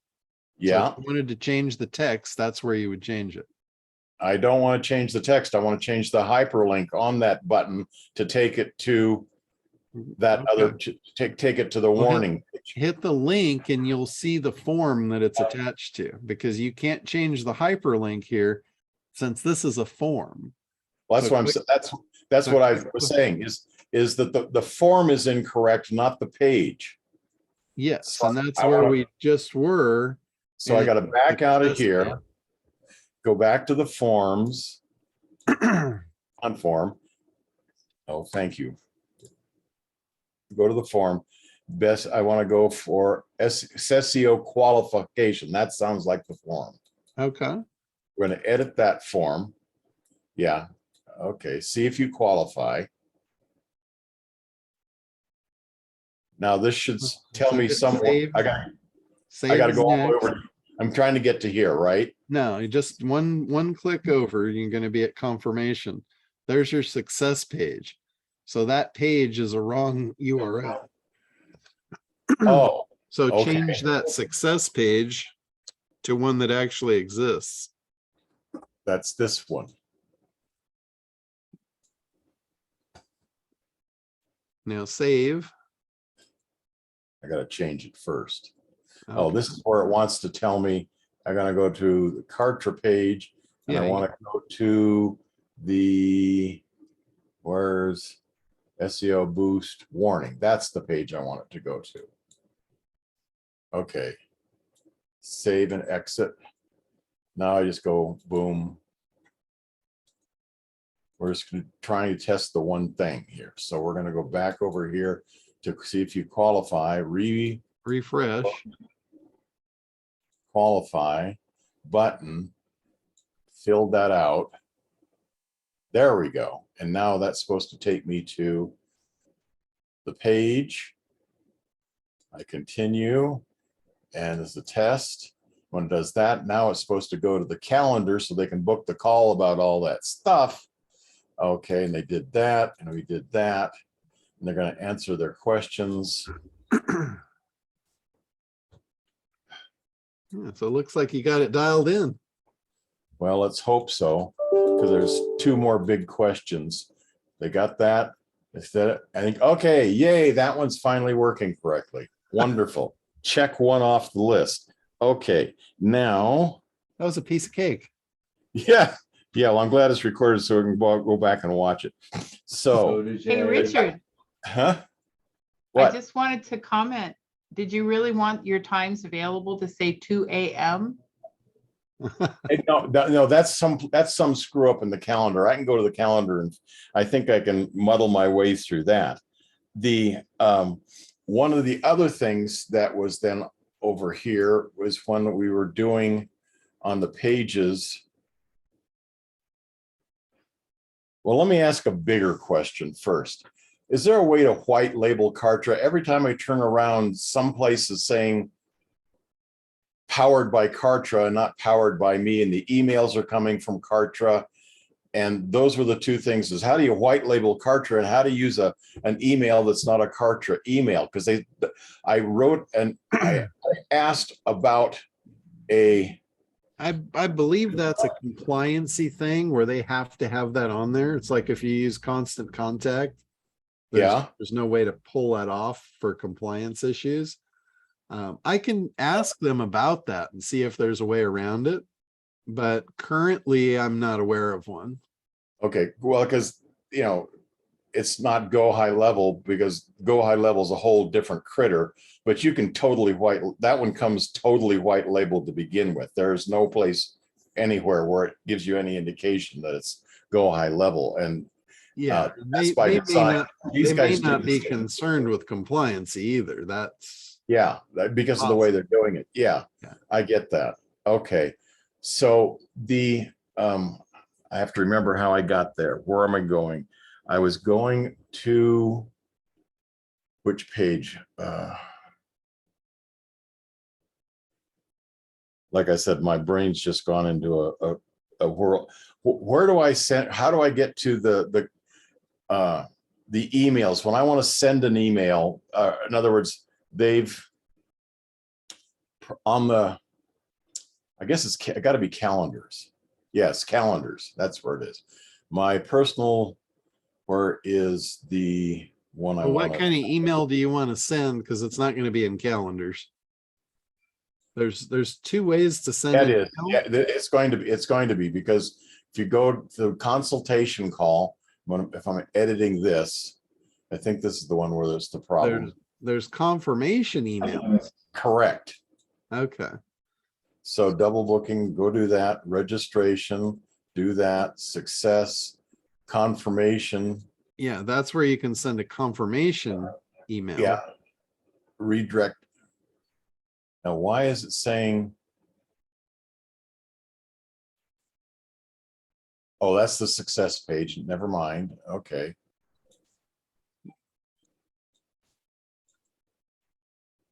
confirmation. Okay, there we go. So when I get into here, Yeah, those are only confirmation emails for the Yeah. calendar. see that link? It's not a link.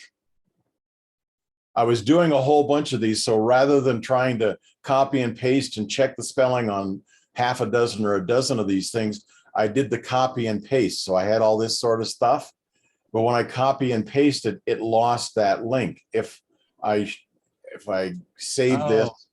and go into, if you go down to here and change these, you see, let's see, is this the one? See, that one that's a link. And I Yeah, don't know how to get that link back into the other email. That is a dynamic link.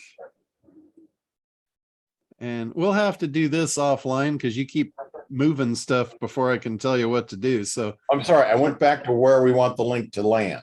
so That's when it doesn't have the link. So if I'm here and it doesn't have the link, I need to know where to go from here to get the link to put in there. so add to calendar that's supposed to be a dynamic link. Uh-huh. And I don't see a dynamic link option up here.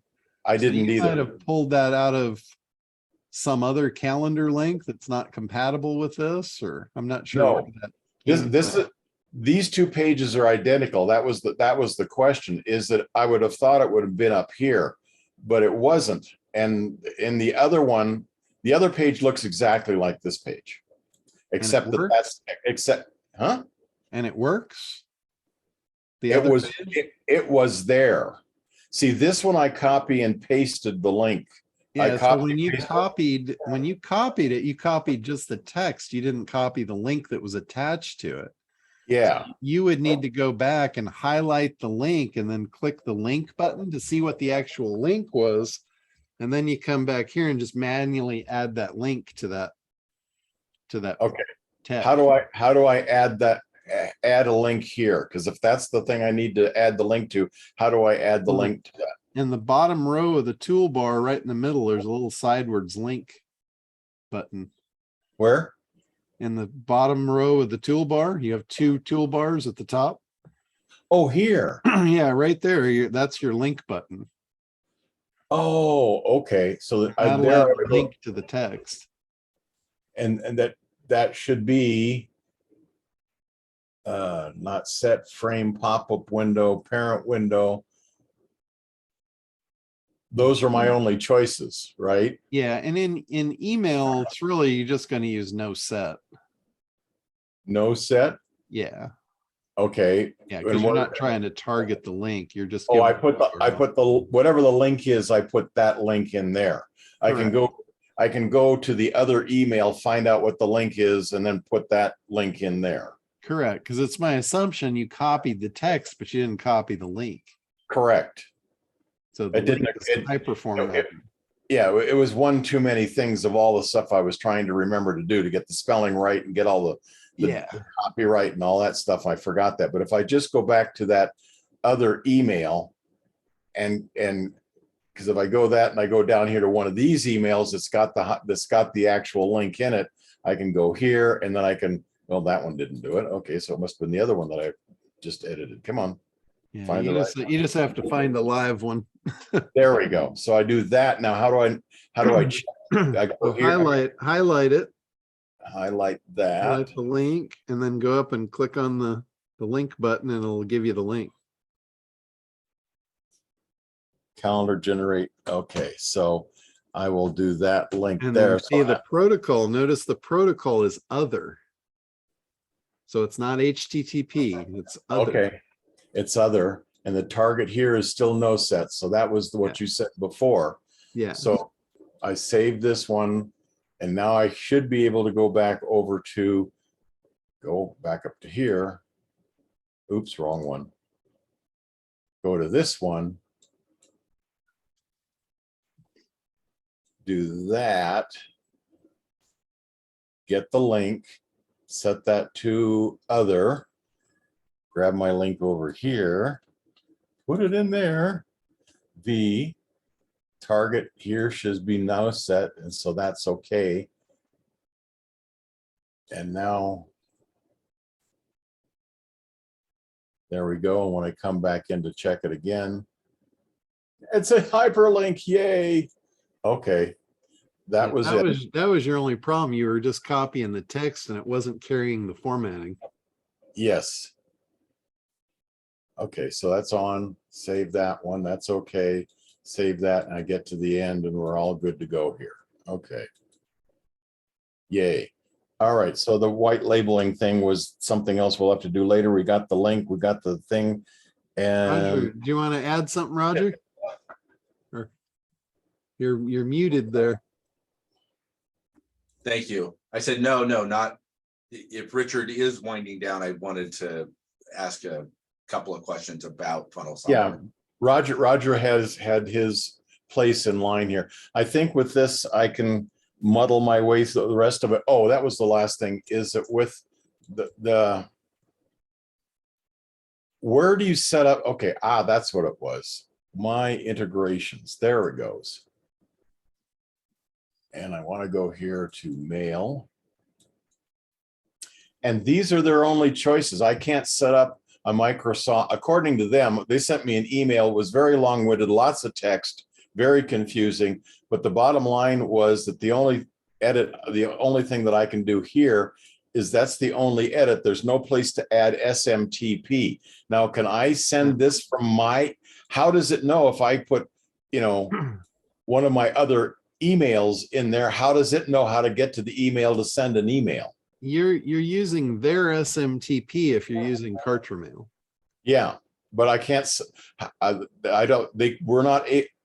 think they told me that I cannot set up an SMTP for anything other than these, because if I use any one of these are going to have to be set up with an SMTP, I'm guessing. Correct. Yeah, I use SendGrid.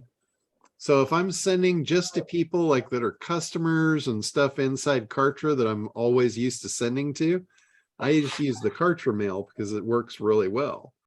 If I'm sending, like, let's say I'm importing lists of people that are opting in, or I get a bunch of new opt-ins through a promotion or something, I haven't really proven that they're not spam yet.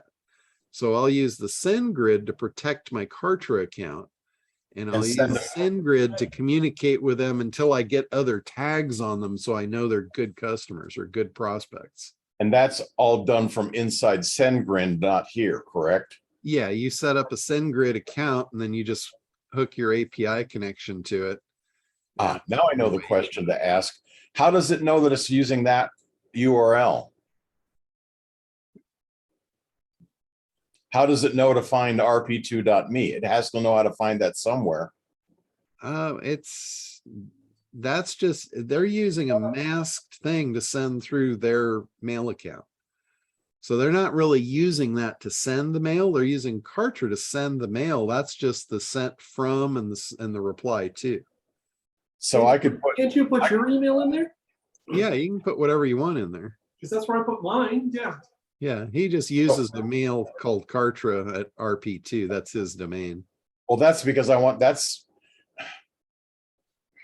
that's because that's how I manage the spam thing here is, come on, thing, go away here.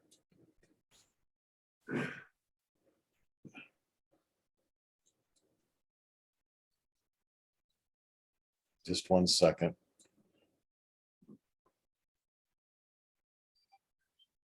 So this makes it easier to understand. This is the rp2.me email. I have 200 aliases. Because if I get, we don't need to get into the weeds on that, Richard. That's but nobody, if I want, I'm not going to recommend that to anybody. So let's just skip that. If I want to, okay, so I'm going to go to category 1. If I want to use, my hello or info at category 1, I can put any of these emails in that field and it'll show as being sent from, and they can reply to. And when they reply to, it'll automatically go through my email. Yeah. Okay. Yeah. Okay. That's just getting way too far in the weeds with no. That's the way you do your email. It actually gets very simple once you get past the complexity. It's very simple. Yeah. So, okay, but I can put anything I want in there because Kartra is doing everything else behind the scenes. Correct. And just putting that in the email. Put it in there, Tim at timgillette.com. Go ahead, I dare you. Thank you, Tim. I appreciate. Okay. Okay.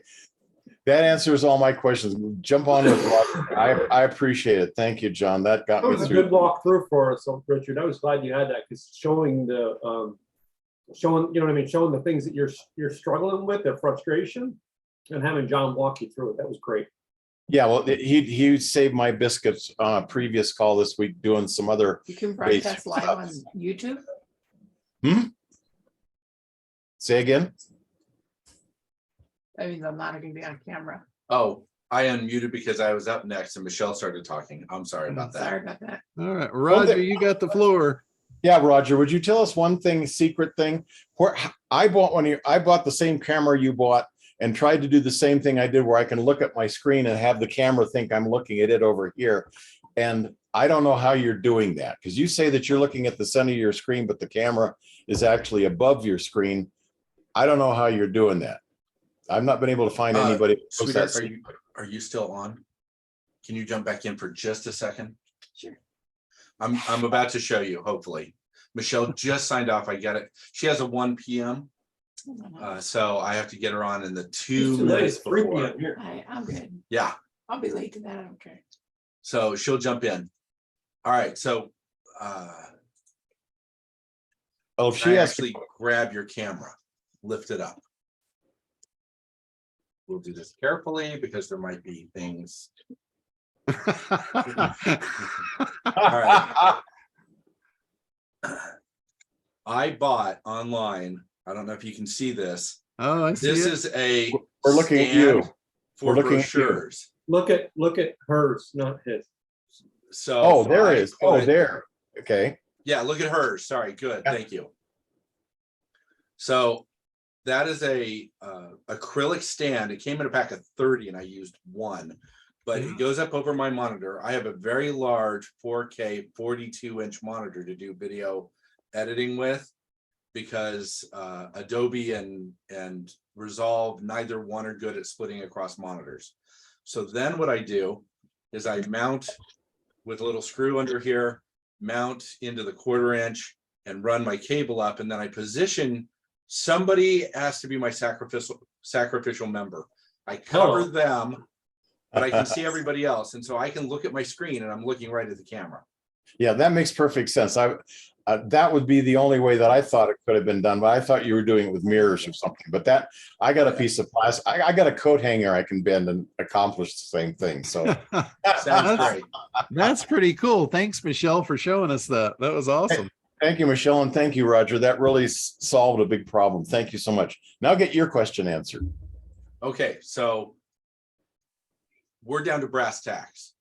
For several reasons that have recently come up, we need to launch and we need to do it soon. I am competent with software like my video and editing and photo editing and pretty competent in Divi Builder. Okay. Somewhat competent in WordPress under Divi Builder, but oh my God, every plugin is a new learning curve in WordPress and getting them to work together. And WordPress was established as basically a free service, but everything now is annual subscriptions, including WordPress plugins, not just, I mean, across the gamut, all of them are, from subscription billing to membership to learning course plugins to funnel pages to email. So what happens is you get like cart flows, you get a WordPress funnel builder, but then you also need the WooCommerce site, and you need the premium, and you need the subscriptions, and you need the members, and you need everything else, and then you email system, and pretty soon you're talking, it's like $600 a month. It's nuts. Yeah. By the way, you need a lot of duct tape too to hold it all together. By the way, I just have to tell you, this hit at 11 a.m. as we came into this meeting. I have had an email conversation with Matt Mullenweg. He's the owner of Tumblr, owner of WordPress. He's the founder of WordPress, and he owns Automatic, and he bought Tumblr. And of course, as you know, they banned all adult content off Tumblr. I've been telling him that he's viewing it wrong, several emails, not bombarded, but he replied last month. And I said, it's inevitable. You're going to have to relax this restriction. Let me tell you why that's what you want to do. And so today they relaxed the restriction, but not fully. He posted a why I can't do more. Don't blame me, blame the industry. But he relaxed some. And I don't know whether our email exchange contributed, but hey, that's a WordPress note. Nice. Back to the funnels. That's a big deal to us. We had our accounts terminated a while ago. Okay. I'm looking at, do I want to do an SaaS like Kartra or Go High Level? And if I do, the inducement is not only to get things to work together better, less buggy, because I'm running into plugin incompatibilities in WordPress left and right with membership plugins and other things, gallery plugins, etc. But how many other external things do you need? Like if you have Kartra, you also need SendGrid. Do you need a separate membership, and do you need a separate video hosting? No, you don't even really need SendGrid. If you're doing everything just, legit by the book, you probably don't need SendGrid at all. And you don't, it has everything. I'm hearing those. Has the membership in it. It's got. Do you know off the top of your head what SendGrid cost is? It's pretty cheap. I think it's like $10 a month. Oh, really? Because we will definitely need to vet everybody will give us, secondary emails for email memberships in our SendGrid's not expensive. Okay, good. Yeah. That puts us in particular into the SaaS restrictions, which we think we won't have any problem adhering to. But if we wanted to bring it in, there is a host of competitors. Studio Cart Flows, Optimized Press, I just learned about today from Tim. Thank you, Tim. And then there's also other SaaS that have lifetime purchase opportunities like ThriveCart, where you can pay once. I wouldn't do a lifetime on that stuff. I would not build my business on somebody that sold me a lifetime version of something. Why? Because they'll disappear. I know maybe they've been around for a long time, or what. I'm hearing it. I don't trust them. I know, I'm hearing it.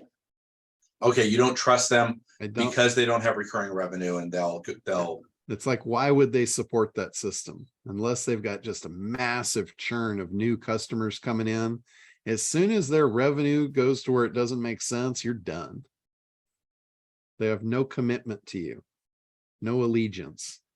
I will pay for allegiance to build my business on a platform I can believe in. Okay. That might just be me, but it makes a lot of sense if you think about it. If we did the SaaS, I know Go High Level has some benefits. It integrates well with SMS messaging. I get those from Craig, for instance. Kartra does that as well. Okay. You are in favor in particular of Kartra. And let me ask also, it has the cart, right? The whole checkout system. I understand you have to connect it to a PayPal or a Stripe, but it otherwise has the entire cart and all of that. Correct. It has this is another one. If somebody doesn't purchase when they get on a landing page, but you've gotten their email, then you start, doing the occasional emails. Yes. Do you do that through SendGrid? Is that? No, that can be done right through Kartra Mail. Okay, that's all built in. That's not all separate. built in. Correct.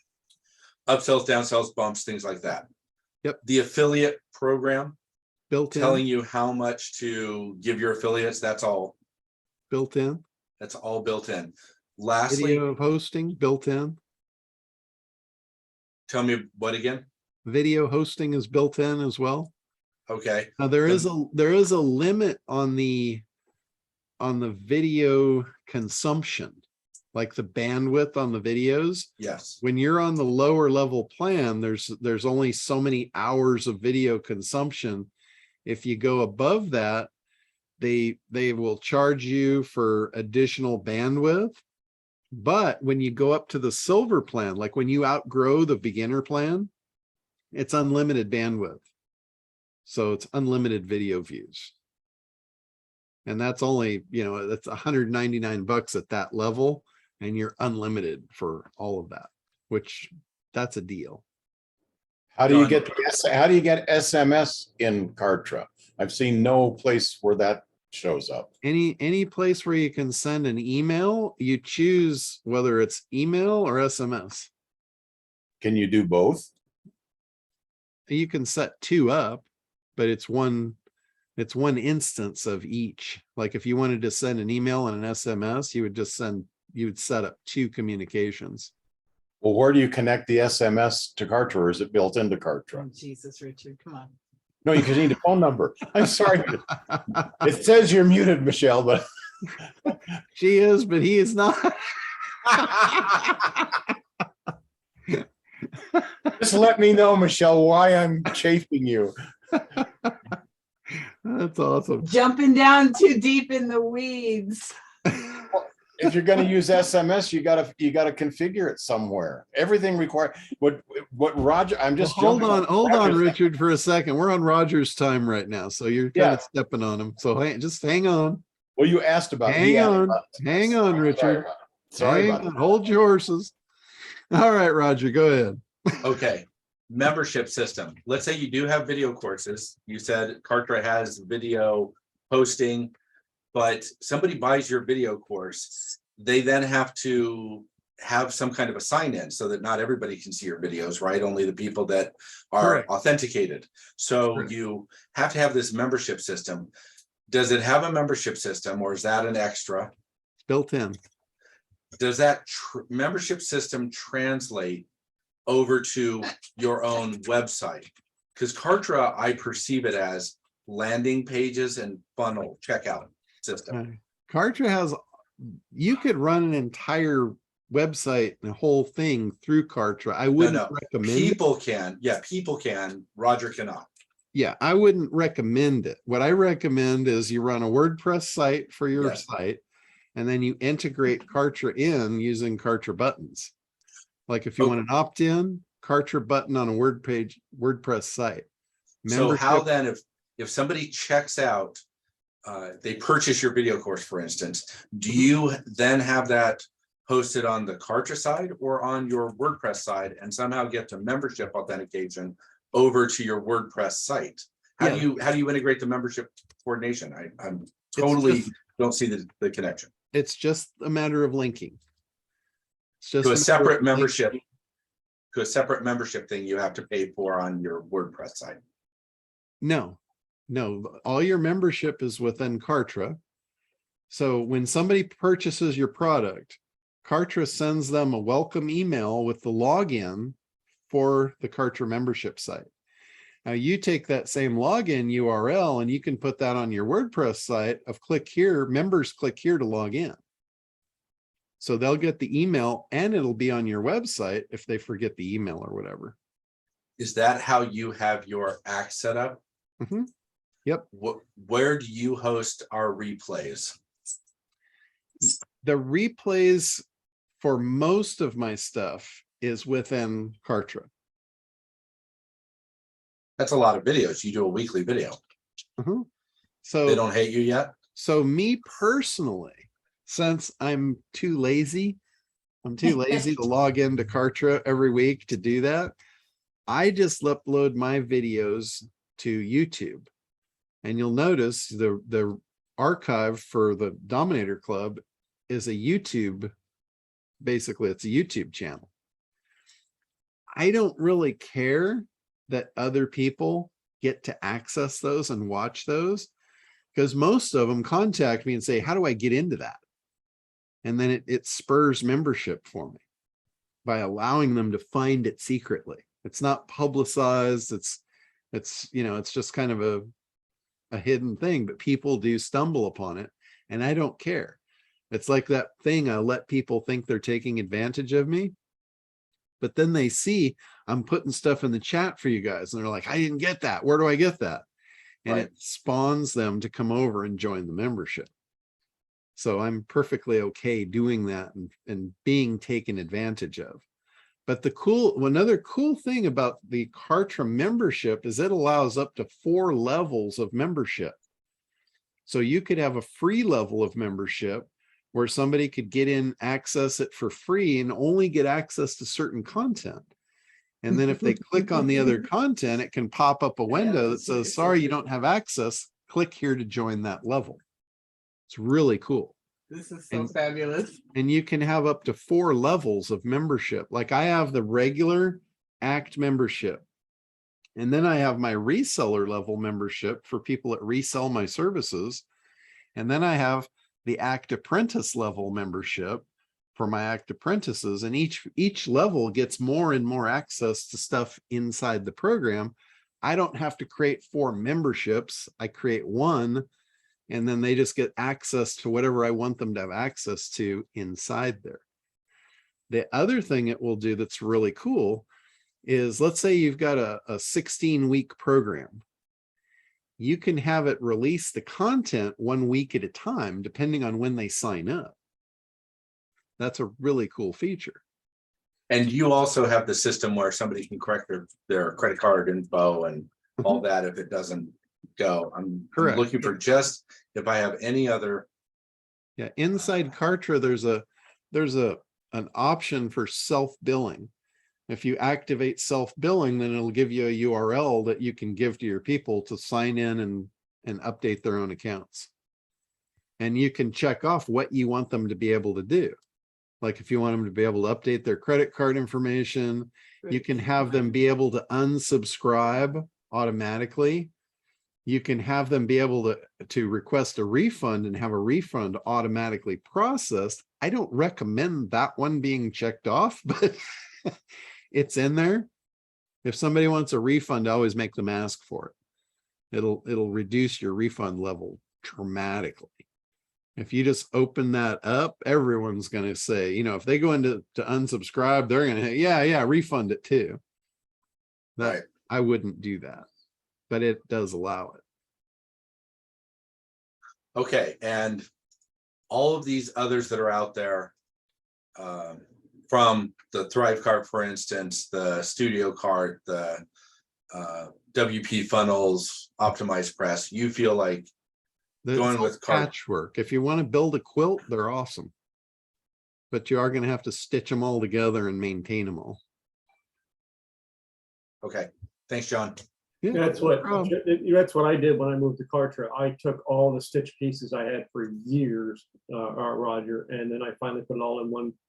And I remember, like, when I first set it up, the membership site and all that stuff, I think I was using Member Plus or something like that. I can't remember.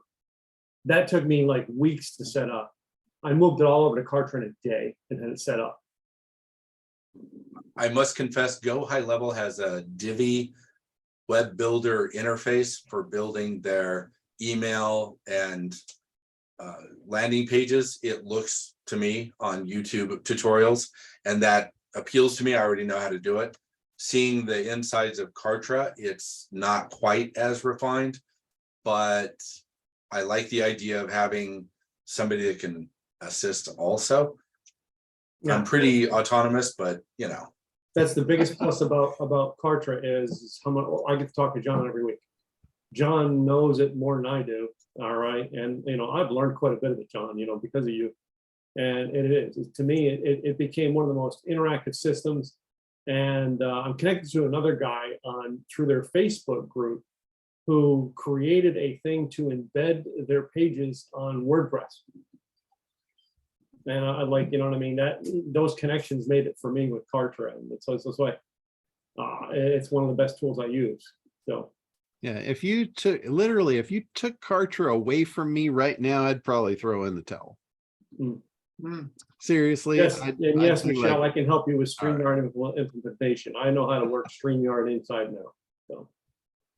So And John, see my questions I added in there directly to you, all right, and just send me an answer later. Okay, will do. All right, back to, are you done, Roger?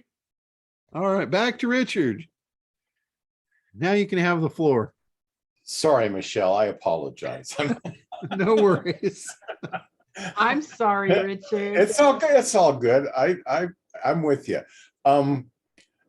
How do you, I've seen nothing with regard to SMS anywhere inside Kartra, and this is the first time I've heard anybody say that it's even available through Kartra. How do you, because SMS has to have a provider in order to be able to, somewhere somebody has to actually have the software to send the text out. Is that actually still in, that's in Kartra? It's in integrations. I think you've got two different providers. So it's just like the mail gateway. You have to select a mail gateway. You can use Kartra's built-in internal, or you can use one of the externals.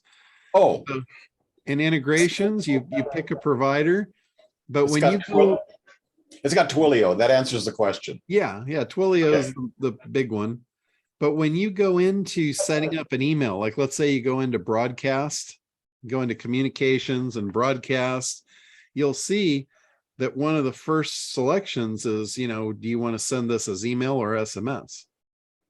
And you just check the one, and then all of a sudden now, based on the one you checked, the next selection is going to come up of, do you want to use a Kartra mail provider, or do you want to use Twilio?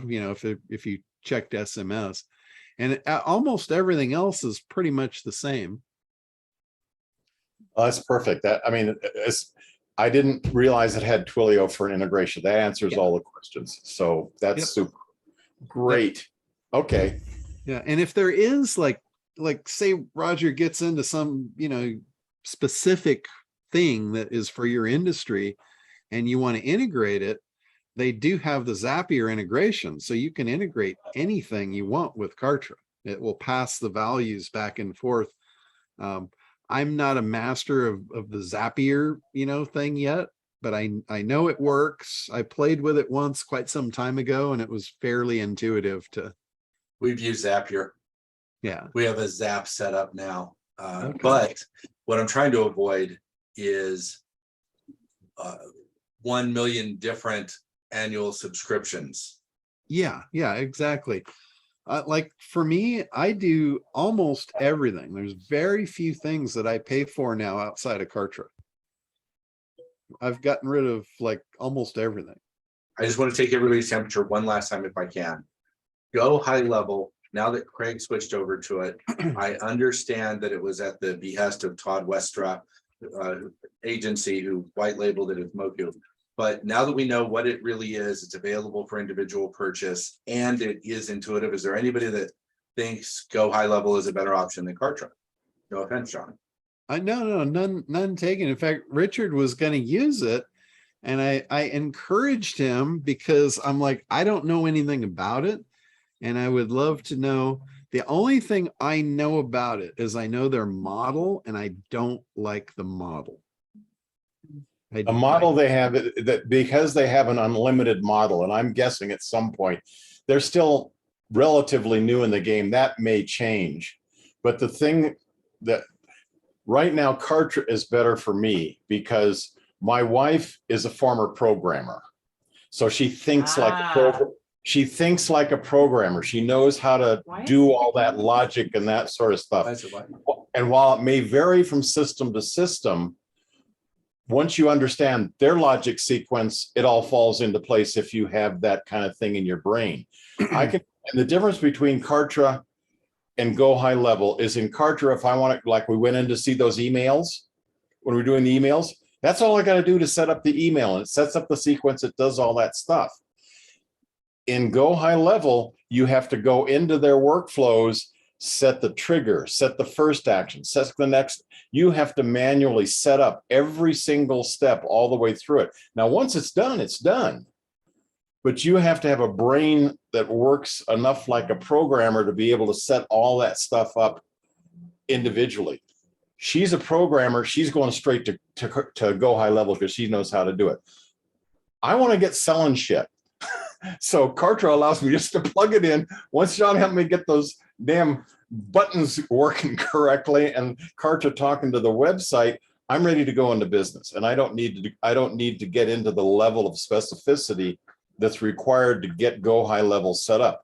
Go High Level does have the option, though. They have a 24/7 live telephone line, and you can go online during business hours and they'll do a screen share with you. So, I mean, they have a breathtakingly deep amount of support that Kartra doesn't have that I really like, but it's needed because the level of specificity and detail, it's not difficult, it's just involved and long. So Kartra will get you up and running a whole lot faster, which is why I'm using it. My wife's comfortable with programming, so she can set it all up and do her whole thing. But Frank Kern, there's PPC Ad Labs, Funnel, Quiz Funnels. There's a whole bunch of other people building their own programs in Kartra, in Go High Level, which they then white level and make it a true SaaS program. And they actually have a SaaS setting in there that Kartra doesn't have. But Kartra is that intermediate step for John and me, the types of us who we just want to get busy selling stuff. We're not really trying to set up massive, industries or very specific situations like where privacy is such a paramount issue, I'm guessing, with your situation. So Kartra is in between. There's you're working with WordPress, so you know what's involved with that. Then there's Kartra, which John knows, and then there's Go High Level. There are 3 different levels of complexity, and they each require their own stuff. But I think Kartra, like John says, is the best middle ground for anybody that's not really into programming and doesn't want to go that deep. Thank you, guys. Appreciate it all. Yeah, and when I say I don't like the model, I don't know if you guys understand what I was talking about with that. The model that they have is they'll allow someone to have a regular account and pile as many websites as they want on top of that. All of that takes server resources. I know this because I've run a hosting company for 25 years. The other ones like HostGator and Bluehost and all of these, all the companies that were promoted by the internet marketers and all the SEO guys, they all jumped in there to get that unlimited. Well, they didn't care. The company didn't care. All they cared about was getting as many people piled on as possible. And they didn't care about spreading the load across multiple servers. They'd pile 1,000 people on one server until it just slowed down to a crawl, and they didn't care.